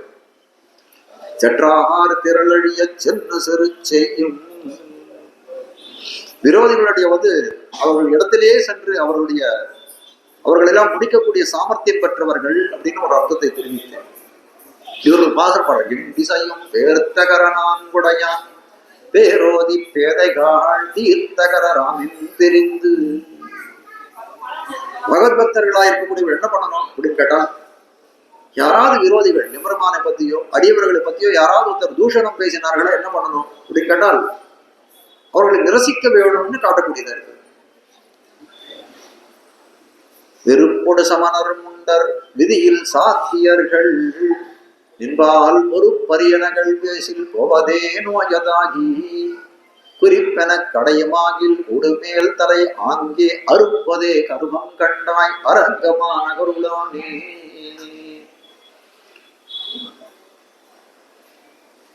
நம்முடைய கடவுளை பத்தியோ இல்ல ஒரு ஆச்சாரியரை பத்தியோ ஒரு பகவத பத்திர பத்தியோ யாராவது பேசினான்னு என்ன பண்ணணும்? தப்பா பேசினாலும் என்ன பண்ண, காதை மூடிக்கணும். அப்படியே காதல் விழுறதுன்னா அந்த இடத்த விட்டு போயிடணும். இதுதான் சாஸ்திரம் சொல்லக்கூடியது. பன்றிப்படியாளர் மேல போய் ஒரு வார்த்தை சொல்றாரு. என்ன சொல்றாருன்னா, இன்பால் பொறுப்ப உன்னை பத்தி ரொம்ப காது பூசும் அளவுக்கு ரொம்ப பேசினா என்ன பண்றது? குறிப்பென கடையுமா. எனக்கு வந்து காவலர்கள் அனுமதி கொடுத்தா உடுமேல் தலையை ஆங்கே அறுப்பதே கருமம் கண்ட அவர்களெல்லாம் அறுத்துடணும். அறுத்துடணும்னா இந்த அர்த்தத்துல சொல்ல, அவர்கள் சொல்லாத வண்ணம் நாம் ஏதாவது ஒரு செய்கையை செய்ய வேணும். இன்னைக்கு அறுத்துடணும்னு சொன்னா எல்லாரும் வந்துருவாங்க, அடுத்தது நாளைக்கு கேஸ் வந்துடும் நம்ம பேர். அப்படி அர்த்தம் இல்லை. ஆழ்வார்கள் எல்லாம் யாரையும் துன்புறுத்த வேணும்னு நினைக்கக்கூடியவர்களும் அவர்களுக்கு அந்த ஞானத்தை விருப்பாங்க. அவர் எதை அறுக்கணும் அப்படின்னு கேட்டால் அந்த தவறான எண்ணங்களை அறுக்க வேணும், அப்படி கொள்ளலாம். அப்போ இந்த பாசுரத்தினால் தெரியக்கூடிய என்ன, செத்தாறு திரளழிய சென்ன செரு செய்யும் அப்படின்னார். இவர் எப்படி பண்றார், என் திசையும் பேர்த்தகர நான் குடையான் பேருவது. எந்த இடத்துல எல்லாம் எபெருமானுடைய வந்து ஒரு தூஷணம், ஒரு வந்து தவறான செயல்கள் பத்தி செய்திகள் புறப்படுறதோ அந்த இடத்தெல்லாம் போய் அது மடியும்படி அந்த இடத்திலே வந்து நம்முடைய செயல்களை செய்ய வேண்டும் சொல்லக்கூடியதாக இருக்கிறது காட்டுகிறார்கள். செத்தாகாரதிலைய சென்னு சிறு புனமயிலே, புனமயிலேன்னு சொல்றாரு. கீழே சொன்ன புனமயிலேன்னா ஒரு தோட்டத்துல இருக்குது, இல்ல கடல் சூழ்ந்த இடத்துல இருக்கிறது. இப்ப கடல்னு ஒரு இது வச்சுக்கோங்க. மயில் வாழக்கூடிய இடம் எது அப்படின்னு கேட்டால் புனமயில், கடல் சூழ்ந்த இடத்துல வாழும் தெரிவிக்கிறார்கள். இந்த பூதத்தாழ்வாருடைய அவதாரஸ்தானம் எதுன்னா திருக்கடல் மல்லைன்னு சொல்லக்கூடிய மகாபலிபுரம். கடல் பக்கத்திலேயே, சமுத்திரம் பக்கத்திலேயே இருக்கக்கூடியது. திருமங்கை ஆழ்வார் மங்களாசாசனம் பண்ற ஒரு பாசனம், கடிபொழியில் சூழ் கடல் மல்லை தலசயனம். கடல் தலசயனம் பேர் அந்த திவ்ய தேசத்தை. கடிபொழில் சூழ் கடல் மல்லை தலசயனம், கடல் மல்லை தலசயனம், கடல் சூழ்ந்த தலசயனம் அப்படின்னு தான் தெரிவிக்கக்கூடியதா இருக்கு. அது மட்டும் இல்ல, மேகமானது, மேகத்தை கண்டால் என்ன பண்ணும், மயிலானது உடனே தன் தோகையை விரித்து ஆடக்கூடியதா இருக்கும்னு பார்க்கணும். மேகம் மழை பெய்யறதுக்காக வருமே, எந்த இடத்துக்கு வரும்னா இதுலதான் வந்து கடல்ல தான் வந்து இது பண்ணும். கடல் வாய் சென்று மேகம் கவிழ்ந்திறங்கி கதுவாய் படநீர் முகந்தேறி எங்கும் கொடவாய் படன் என்னும் மழை பொழியும் கோவர்தனம் என்னும் கொத்த கடல்வாய் சென்று மேகம், கடல்ல போய் வந்து இந்த மேகமானது கவிழ்ந்திறங்கி அந்த நீரை முகந்து கொண்ட மழையாக பெய்கிறதுன்னு காட்டுகிறார்கள். அப்போ மேகமானது எங்க வரும்னா கடல்ல தான் வரும். மேகத்தை பார்த்து அந்த மயிலும் வரும். அந்த மேகத்தை பார்த்தா மயிலுக்கு என்ன தோணும்னா ஆட்டம் ஆடக்கூடியதார்கள், புனமயிலே. அதனால ஆழ்வார் நின்ற இடம் கடற்கரை, அதனால ஒரு மயில் கடற்கரை இருக்குமே, அது போல புனமயில்னு சொல்றதுனாலே பூதத்தாழ்வார் இந்த பாசுரங்களிலே காட்டப்படுகிறார், காட்டுகிறார். முகில் வண்ணன் பேர் பாட, முகில் வண்ணன் பேர் பாடன்னா முகில் வண்ணன் சொல்லக்கூடியது. முகிலை ஒத்தவன் கால வேகத்தை போன்ற இருக்கக்கூடிய வந்த முகில் வண்ணனை பேர் பாட இவரு பாசனமான உத்து வணங்கி தொழுமின் உலகேழும் முத்தும் விழுங்கும் முகில் வண்ணன் பத்தி பொருந்தாதான் மார்பிடந்து பூம்பாடகத்துள் இருந்தானை ஏத்துமென் நெஞ்சு. காஞ்சிபுரத்துல திருப்பாடகம்னு ஒரு திவ்யதேசம், பாண்டவதூத பெருமாள்னு பேர் வரும். கிட்டத்தட்ட ஒரு 30-40 அடி இருப்பார் அந்த மூலவர். கண்ணன் தூதனாக போனானே பாண்டவர்களுக்காக, தூதனாக போன இடத்துல என்ன பண்ணான், அவனை வந்து கண்ணனை வந்து முடிச்சு விடணும்னு என்ன பண்றான், ஒரு நிலவரையை இது பண்ணி பொய்யாசனத்தை இட்டு கண்ணனை முடிக்கணும்னு பார்க்கிறான். அப்ப பெரிய விசுரூபம் எடுத்தான். அரவுணி இழுகொடையோன் அவையுளாசனத்தை அஞ்சிடாதே இட, ஒரு பொய்யாசனத்தை போடுறான். அரவுணியுடைய துரியோதனன் என்ன பண்றான், கண்ணன் கீழே விழுந்தோம்னா அந்த கீழே ஒரு நிலவரையை கட்டி ஒரு துவாரத்தை வச்சு அந்த துவாரத்து மேல மூங்கில் பிளப்புகளை போட்டு அதை மூடி அது மேல ஒரு இது நாற்காலியை போட்டு கண்ணனை உட்கார வச்சாங்க. பிளப்புகள்லாம் உடஞ்சி கொடுத்து கண்ணன் பெரிய விசுரூபம் எடுத்தான். அதற்கு பெரிய மாமேனி அண்ட மூடுருவ பெருந்திசை அடங்கிட நிமிர்ந்துவம், பெரிய மாமேனி, பெரிய விசுரூபத்தை எடுத்தான். அப்படிப்பட்ட விசுரூப சேவை எங்க போய் சேர்க்கலாம், திருப்பாடல போய் சேர்க்கலாம். அந்த பாசுரத்தை பாடக்கூடிய சமயத்துல என்ன சொல்றான், உத்து வணங்கி தொழுமின் போதத்தாழ பண்ண உலகேழும் முத்தும் விழுங்கும் முகில் வண்ணன் பத்தி பொருந்தாதான் மார்பிடந்து பூம்பாடகத்து, பாடகத்தில் இருந்தானேன்னு தெரிவிக்கிறார். இப்ப முகில் வண்ணன்ற பிரயோகத்தை இவரும் பண்ணுகிறார். அதனால பூதத்தாழ்வார் இந்த பாசுரத்தால எழுப்பப்படுகிறார்னு சொல்லி இன்றைய உபன்யாசத்தை இந்த இடத்துல தலை கட்டுகிறேன். இன்றைய பாசுரமா இருப்பது கனைத்திலங்கத்திறமை. அதை அனைவரும் விண்ணப்பம் செய்ய வேண்டுமாய் பிரார்த்தித்து ஆரம்பிக்கும். கனைத்திலங்கத்திறமை கண்ணுக்கிறங்கி நினைத்து முளைபடியே நின்னபால் சோர அனைத்தில் நம் சேராக்கும் நற்செல்வம் தங்காய் அனைத்தலை வீழனின் வாசல் கடைபத்தி சினத்தினால் தென்னிலங்கை கோமானெஞ்சத்த மனத்துக்கிரியானை பாடவும் நீ வாய் திறவாய் இனித்தான் எழுந்திராய் இதன்ன வேறுறக்கம் அனைத்தில்லத்தாரும் அறிந்தேலோர் என்பாவாய். ஸ்ரீமத்யை விஷ்ணு சித்தாரிய மனோநந்தன ஹேதவே நந்தநந்தன சுந்தரியை கோதாயை நித்யமங்களம். ஸ்ரீமதே ரம்யஜா மாத்ருமுனீந்திராய மகாத்மனே ஸ்ரீரங்கவாசினே பூயாத் நித்யஸ்ரீ நித்யமங்களம். மங்களம் குருவரியாய மங்களம் குணசிந்தவே வாதிபீதிகரார்யாய நித்யஸ்ரீ நித்யமங்களம். ஸ்ரீமத் சுந்தர ஜாமாத்ருமுனி பாதாப்ஜ சேவினே அன்னங்கரார்ய வரியாய நித்யஸ்ரீ நித்யமங்களம். தழை நல்ல இன்பம் தலைப்பெய்தெங்கும் தழைக்கவே லோகா சமஸ்தாக சுகினோ பவந்து சமஸ்த சன்மங்களாணி சந்து. நாளை வழக்கம் போல 7 மணிக்கு உபன்யாசம். நடுவில் ஒரு நாள் வைகுண்ட ஏகாதசி அன்னைக்கு மட்டும் இருக்காதுன்னு நினைக்கிறேன். அதை அதுக்கு முன்னாள் தெரிவிக்கிறேன்.